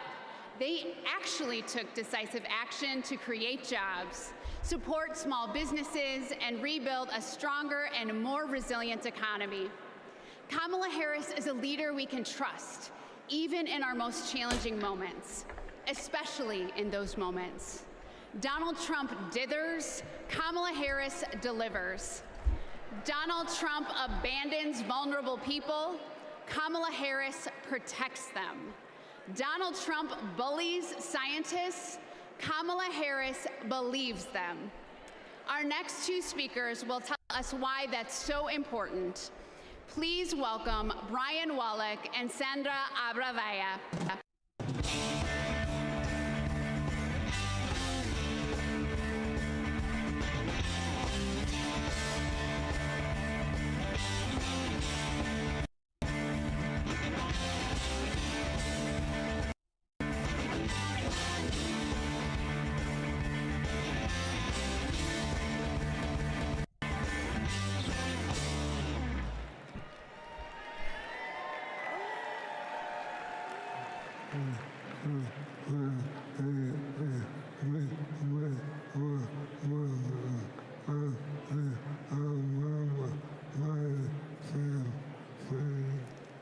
In 2008, we met while working on the Obama-Biden campaign.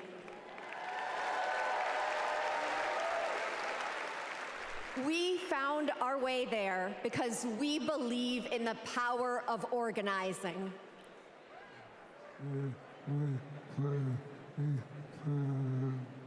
Then we found each other.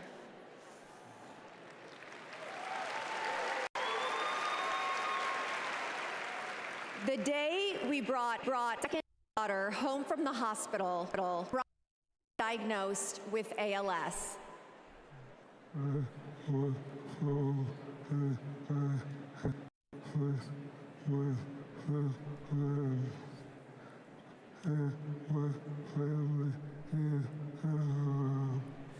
I was told I had 6 months to live.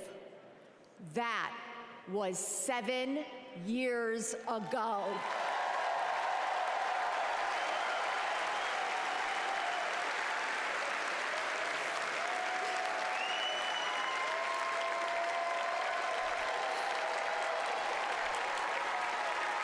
We could not change Brian's diagnosis, but we knew how to organize. So we co-founded a nonprofit called I Am ALS. Thousands of terminally ill patients fought for new therapies, $1 billion to fund ALS research, and earlier access to treatments, all of which President Biden signed into law.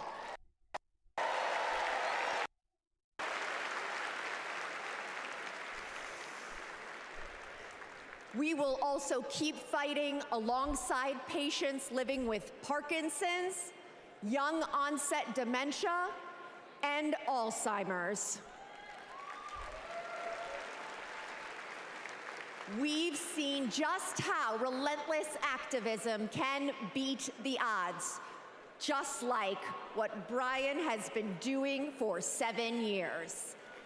And that is what we need right now to elect Kamala Harris. She's the daughter of a breast cancer researcher.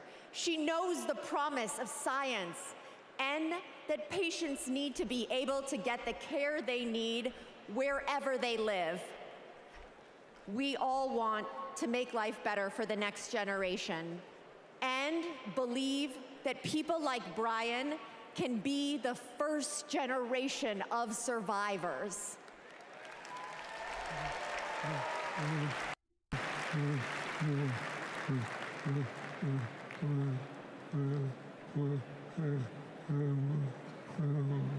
And we can make life better for our caregivers too.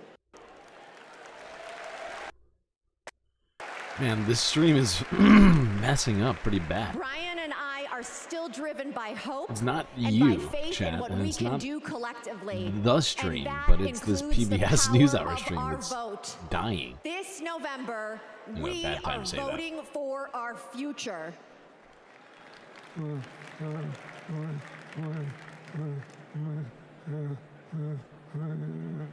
Because we plan to be around for it.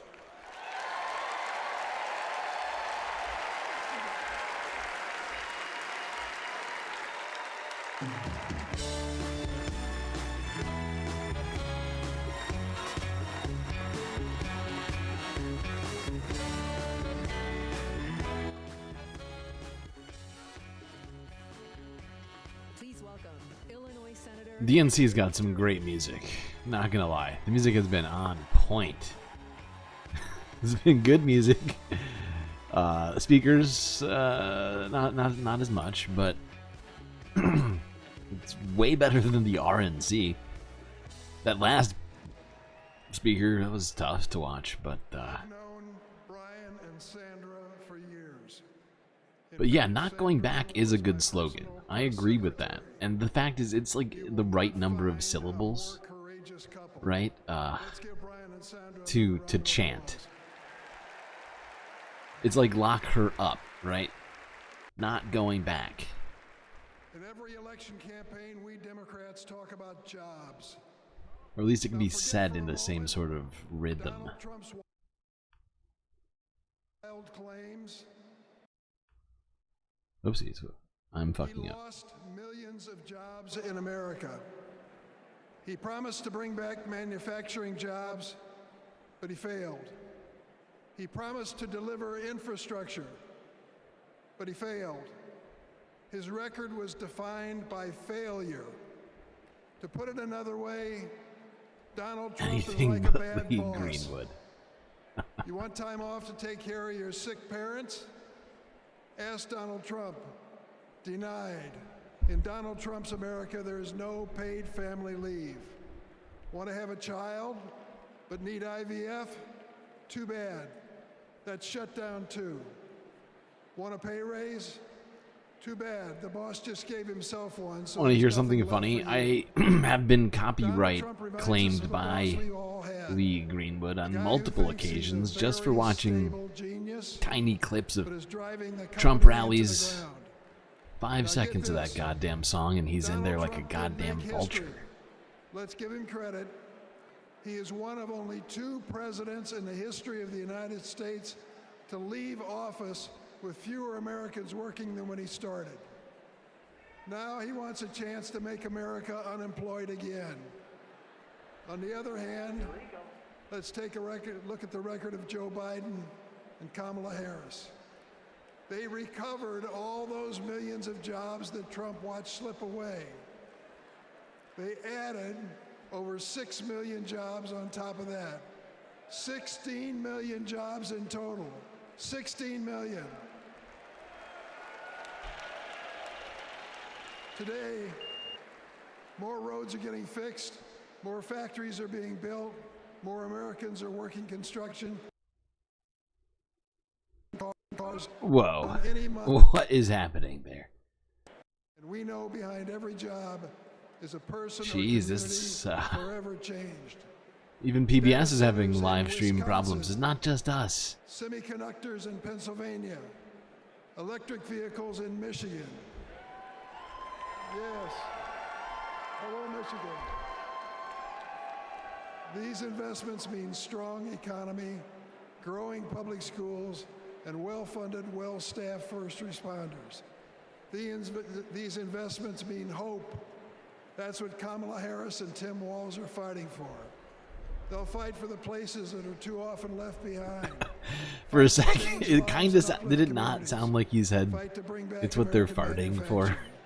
Is it just me? My friend, Ed Smith, a giant of the Illinois laborers, he's a great fellow.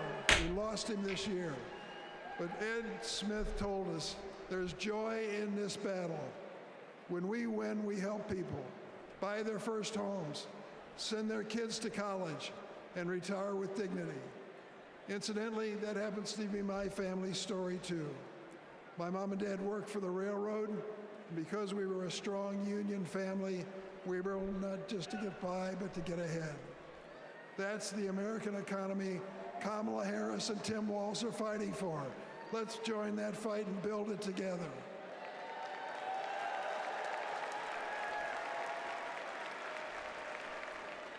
Now let's hear from some union workers on the ground in Arizona, thanks to the Biden-Harris administration investment in America. Welcome to Phoenix. Donald Trump said he'd bring back American manufacturing, but Joe Biden and Kamala Harris actually did it. Thanks to them, plumbers and pipe fitters like us are building the factories, semiconductor plants, and data centers of the future. We are hard at work in Phoenix, Mesa, Goodyear, Chandler, and more. Our neighborhoods, schools, and local businesses are growing. Sometimes we have so many projects that we send fabrication out to other states.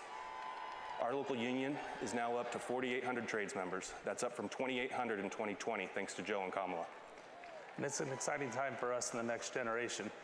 Our apprenticeship program now trains over 1,100 people a year. Every year at local high schools, when they announce what graduating seniors are doing next, more and more of these kids are joining the trades. My son is a senior in high school this year, and he plans to join us. And not just for the great career and the financial security that all us parents want for our kids, but it's because he's excited to work on the cutting edge of innovation. Kamala Harris will keep investing in American manufacturing. He means police funding when he says first that us American responders. workers can't build. Yeah, you're probably right about that. Please welcome Ohio Representative Joyce Beatty.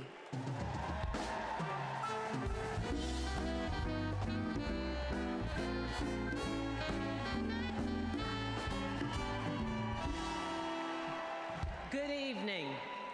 I'm Joyce Beatty, and I'm proud to represent Ohio in Congress. I was born in the Buckeye State, and I've never left. Now, J.D. Vance likes to talk about how he's from Ohio, but as soon as he could, he ran away to Yale and Silicon Valley, cozying up with billionaires while trashing our communities. J.D. has been our senator for 18 months. And what has he done for hard-working Americans? Nothing. He's been busy writing the foreword to the book from the Project 2025 guy. While J.D.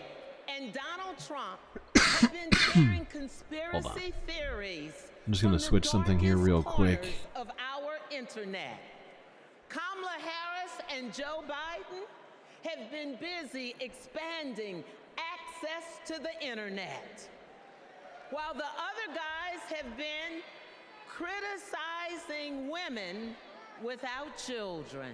I mean, this woman Joe is and dangerous, Kamala ladies and gentlemen. have been expanding the child tax credit. And let me just tell you, cutting the poverty rate for our children. Kamala and Joe Biden have been also at the same time reducing the price of health care for our seniors.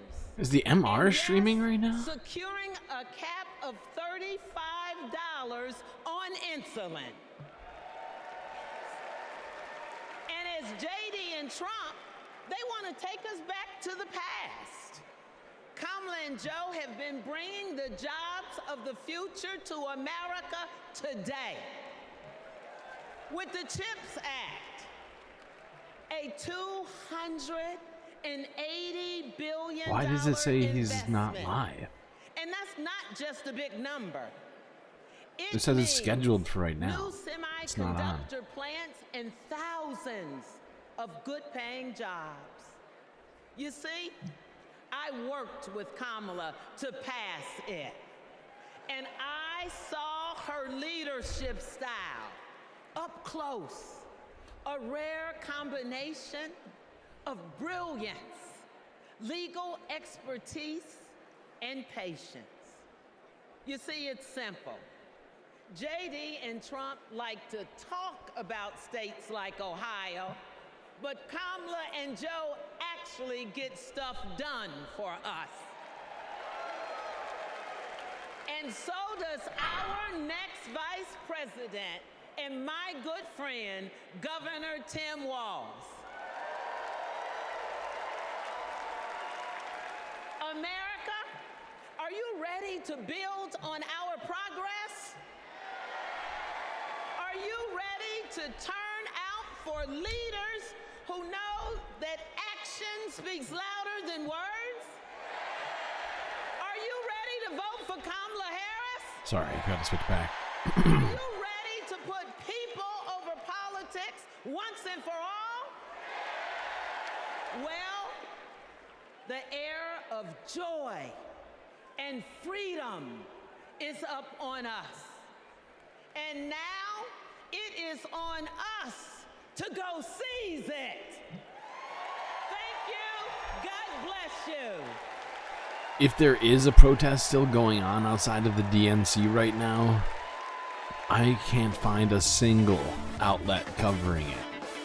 Please welcome AFSCME President Lee Saunders, SEIU President April Barrett, Liuna General President Brent Booker, IBEW International President Ken Cooper. But we did see a story that they were arresting people, what, like an hour or so ago?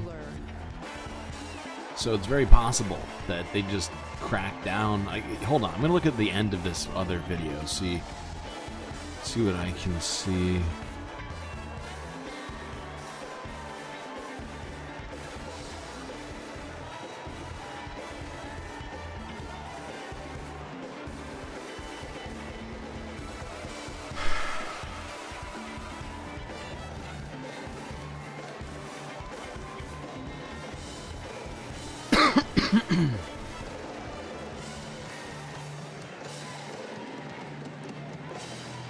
I don't think the Electronic Intifada is live right now. Union yes! Union yes! Union yes! Union yes!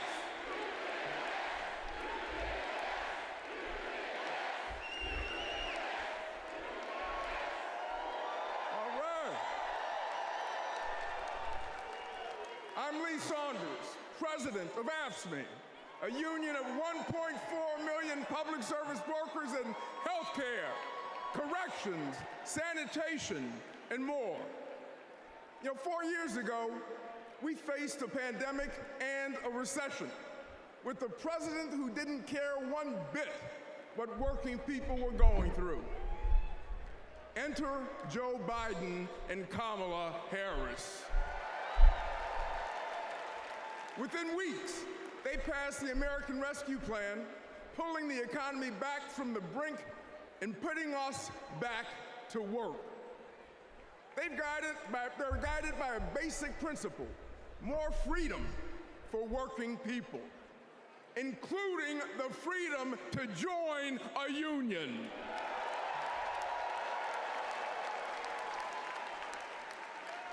So this November, we're moving forward with Kamala Harris as our president.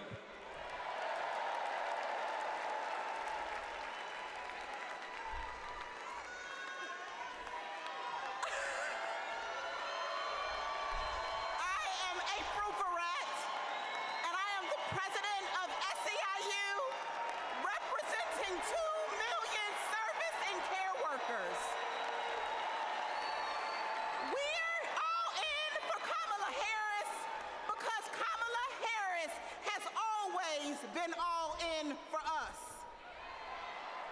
Vice President Harris joined fast food workers on the picket line, and she walked a day in the shoes of a home care worker. She shares our vision for a modern-day labor movement, a movement that meets the needs of workers in the 21st century, and an economy that is ready for the future.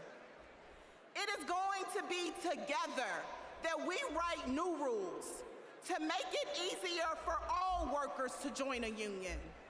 And we are going to build a younger, darker, hipper, fresher, sneaker-wearing labor movement. Illegal.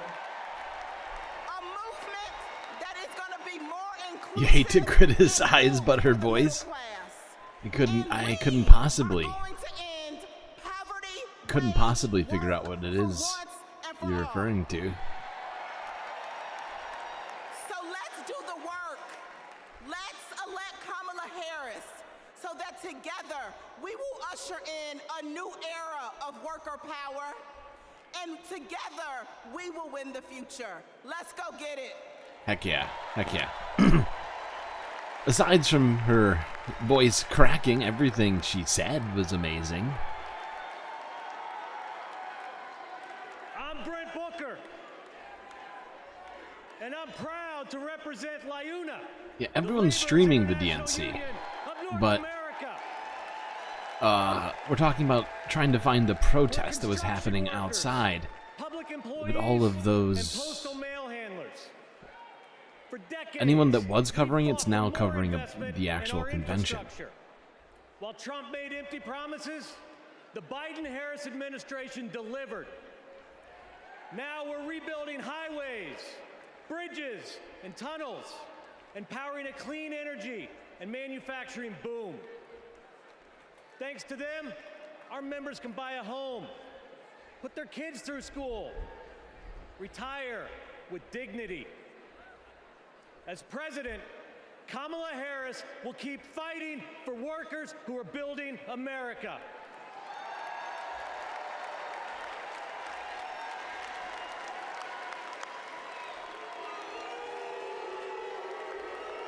Hello, I'm Kenny Cooper representing 840,000 IBW members, the International Brotherhood of Electrical Workers.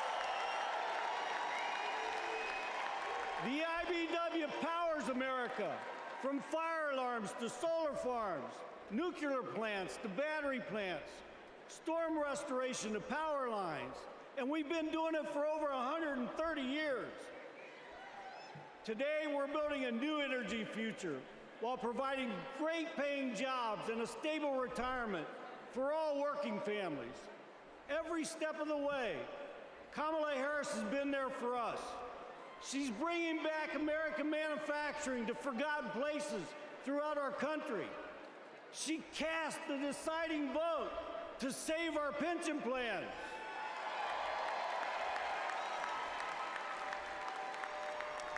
She's lifted our apprentices up all over the nation. You see 15 people who are streaming. To use the word union. Let's stream each other streaming. Interesting. She has came through for all of us, and it's our turn to come through for her. Thank you.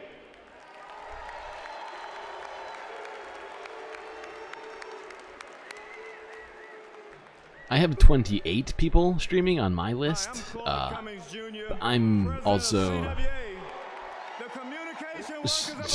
subscribed to like every news organization on the planet. We all saw the digital divide during the pandemic. Millions of American families didn't have access to high-speed internet at home.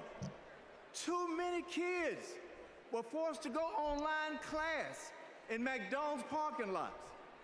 But as Vice President, Kamala Harris helped pass the largest investment in broadband ever.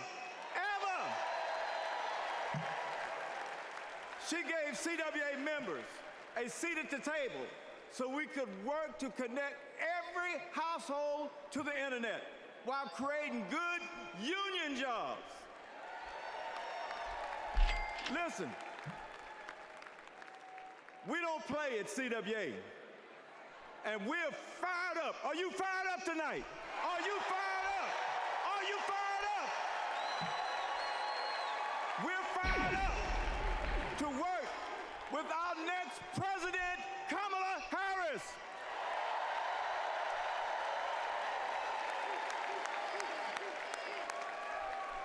I'm Liz Schuler, president of the AFL-CIO. That's not Kamala Harris.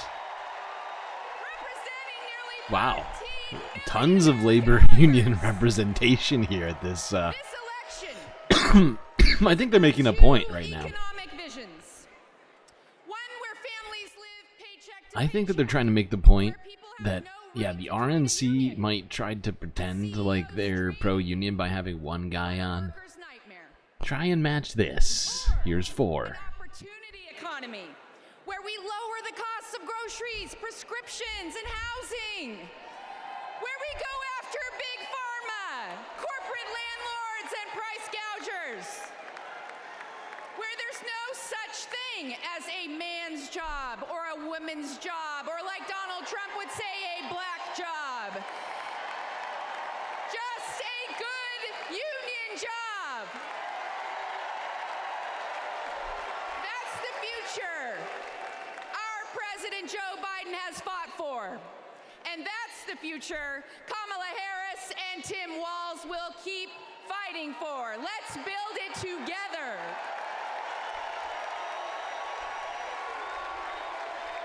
This is definitely higher energy than the RNC.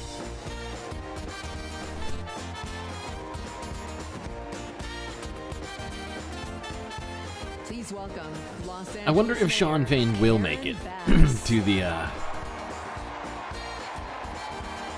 to this shindig.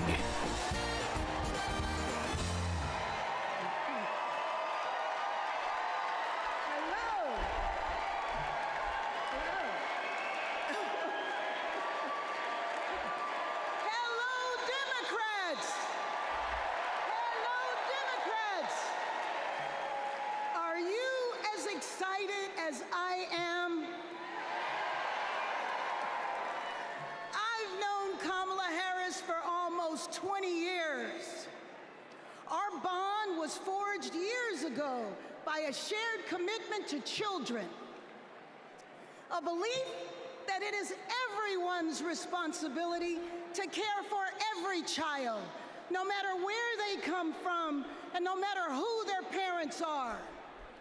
Kamala knows that each generation has an obligation to the next. That's why when I was Speaker of the State Assembly and she was a prosecutor, we fought to address youth homelessness and reform the child welfare system. Oh, it never occurred to me. We wanted to make sure that California's foster youth aren't cut off and left on their own the day they turn 18. As Attorney General, Kamala created our state's Bureau of Children's Justice and worked to give children in the juvenile justice system the support they needed. And when I asked her to swear me in, the first woman vice president, swearing in the first woman mayor of Los Angeles,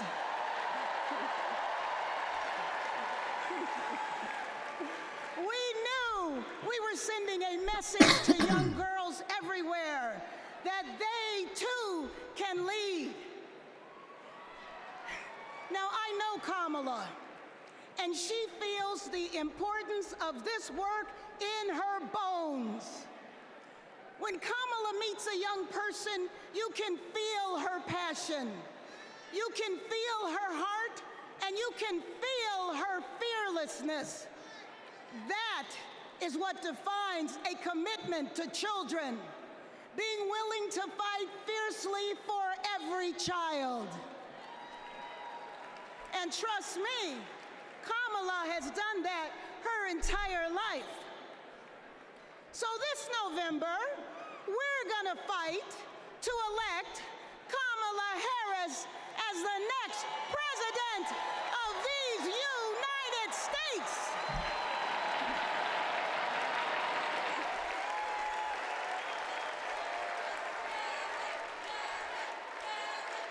All the coverage of the protests are past protests, nothing live. Right, yeah, that's what I was saying. I couldn't find anything. Please welcome Grammy-nominated country music star Mickey Guyton.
It's still better than Kid Rock, undoubtedly. Multiple levels. On all levels, it's better than Kid Rock.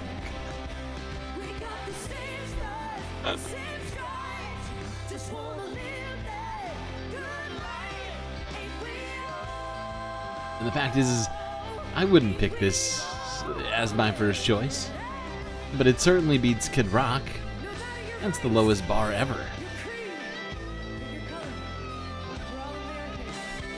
But she actually has a great voice. I just don't listen to country very much.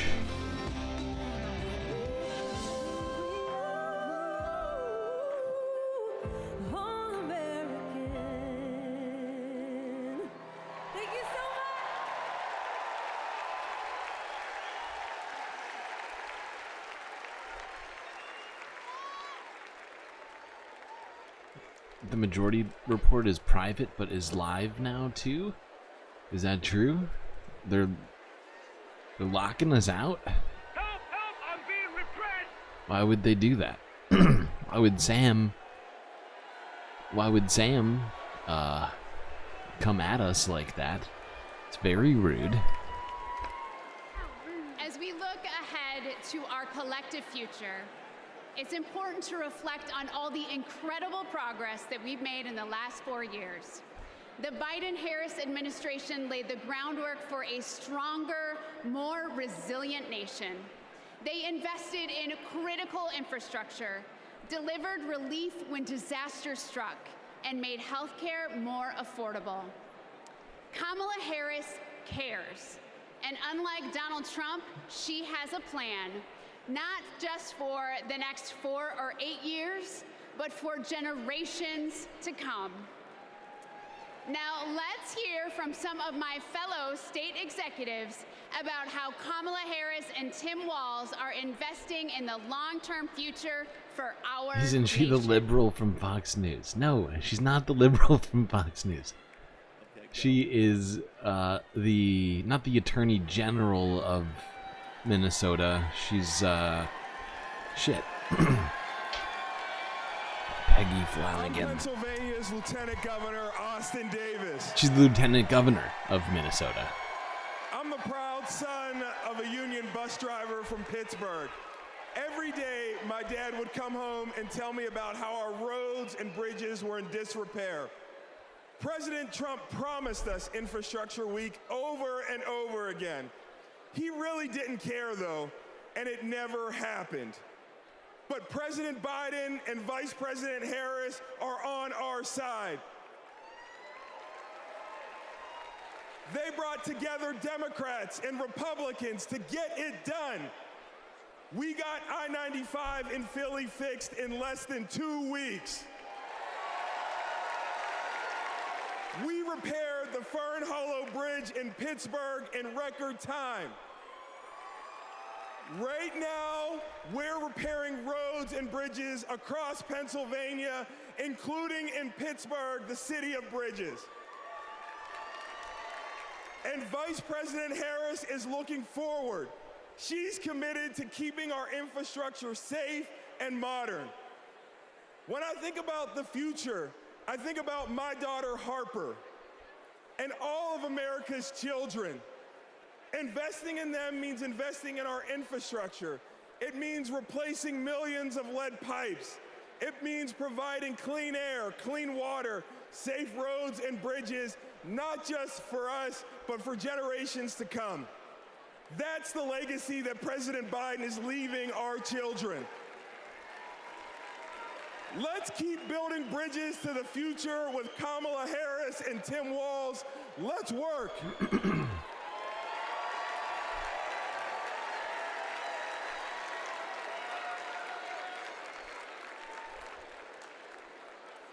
In Wisconsin. By the way, how late does this thing go? Anybody know? I think it's 10 o'clock. I don't know. Should we watch this whole thing? Sarah Rodriguez. But long before I took office, I was a registered nurse. I served in the Peace Corps at the height of HIV/AIDS and in Baltimore emergency rooms at the height of the heroin and gun violence epidemics. During the COVID pandemic, Trump and Wisconsin Republicans failed to protect our health. That's why I ran for office and flipped a red district blue. Because once a nurse, always a nurse.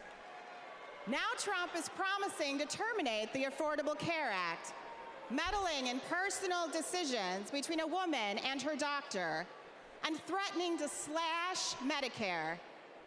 Vice President Harris fights for our health. She'll defend women's reproductive freedom and protect Medicare and Medicaid. Thanks to the Biden-Harris administration, insulin is capped at $35 a month. Is this for multiple seniors. days long like the RNC? Yes. It's like 4 days long. They negotiated down the prices of 10 more life-saving drugs like Eliquis and Jardiance for Americans on Medicare. Kamala will continue to take on Big Pharma and lower the cost of prescriptions for everyone. Of course, healthcare isn't just about drugs and treatment. It's about freedom. The freedom to make your own Everyone else turned this choices. off or ended the stream. You think I should end the stream, So Life? To get the care you need without worrying about the cost. Kamala Harris is fighting for that healthy future.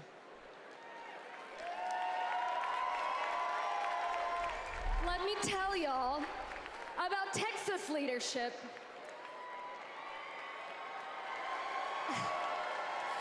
I'm County Executive Lena Hidalgo, and I serve the 5 million residents of Harris County. Harris County includes Houston. Texas Governor Ann Richards said, "I've been tested by fire, and the fire lost." In the years I've been in Suck it, office, fire. we've dealt with chemical fires. We've dealt with 10 floods, 7 hurricanes, a deadly winter freeze, and of course the pandemic. When that last disaster struck, Donald Trump abandoned us. He spread misinformation that cost lives. Compare that to 2021, when the Texas power grid went dark. Kamala Harris didn't just put out a tweet, she called me to make sure we had what we needed.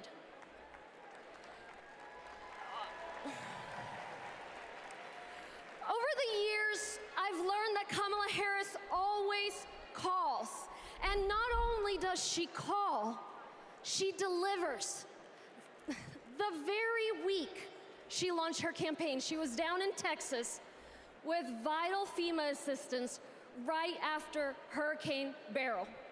Kamala Harris cares. She will never risk lives for the sake of politics.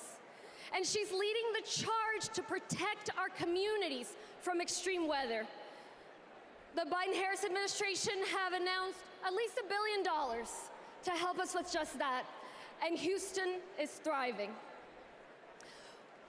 We deserve leaders who acknowledge the threats. Is thriving like the a little bit. existence of climate change. We deserve tough leaders who have our backs. We deserve compassionate leaders ready to help. That's Kamala Harris and Tim Walz.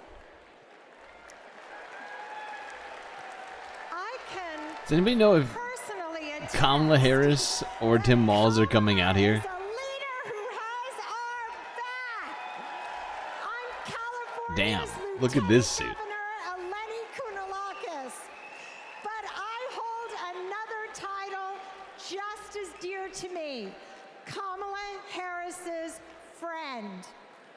I met her when we were both young women trying to navigate the halls of power. I worked in housing. She had just been elected district attorney.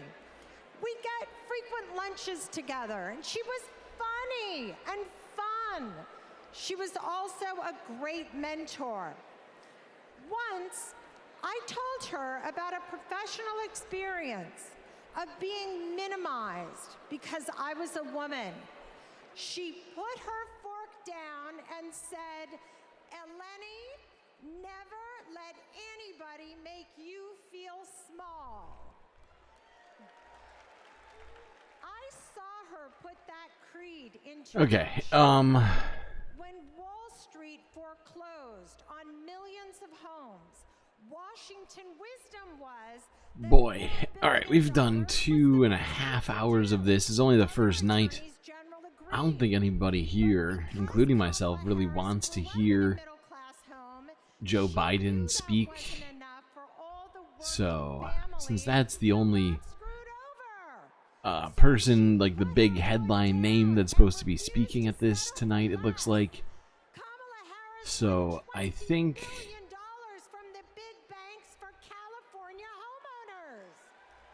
Because, yeah, I don't think Kamala is going to be talking tonight. It doesn't look like Tim Walz is going to be talking until Wednesday. So I am going to end the stream. I'm going to try and get everything ready so I can stream again in like an hour and a half. So I hope you all enjoyed. She called me on mine right when I had decided to run for lieutenant governor. She asked tough questions. I promised I'd follow her lead and invest in the future. Together. Okay. Glass ceiling, California, and go. You're back and I'm leaving. Yes, correct. I am sorry for that. But I will be back in only a short time here, hour and a half or so.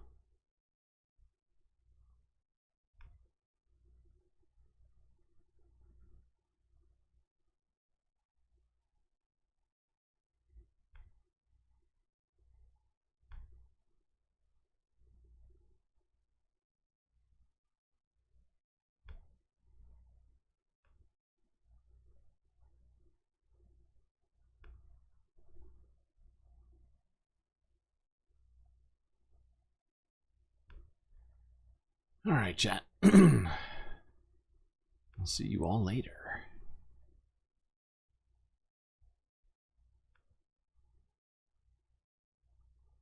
Actually, I'm gonna raid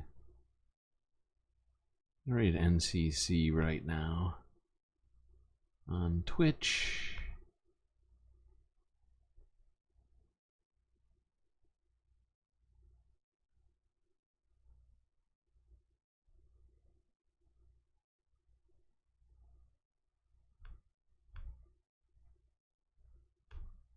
Alright, see you all in the late night.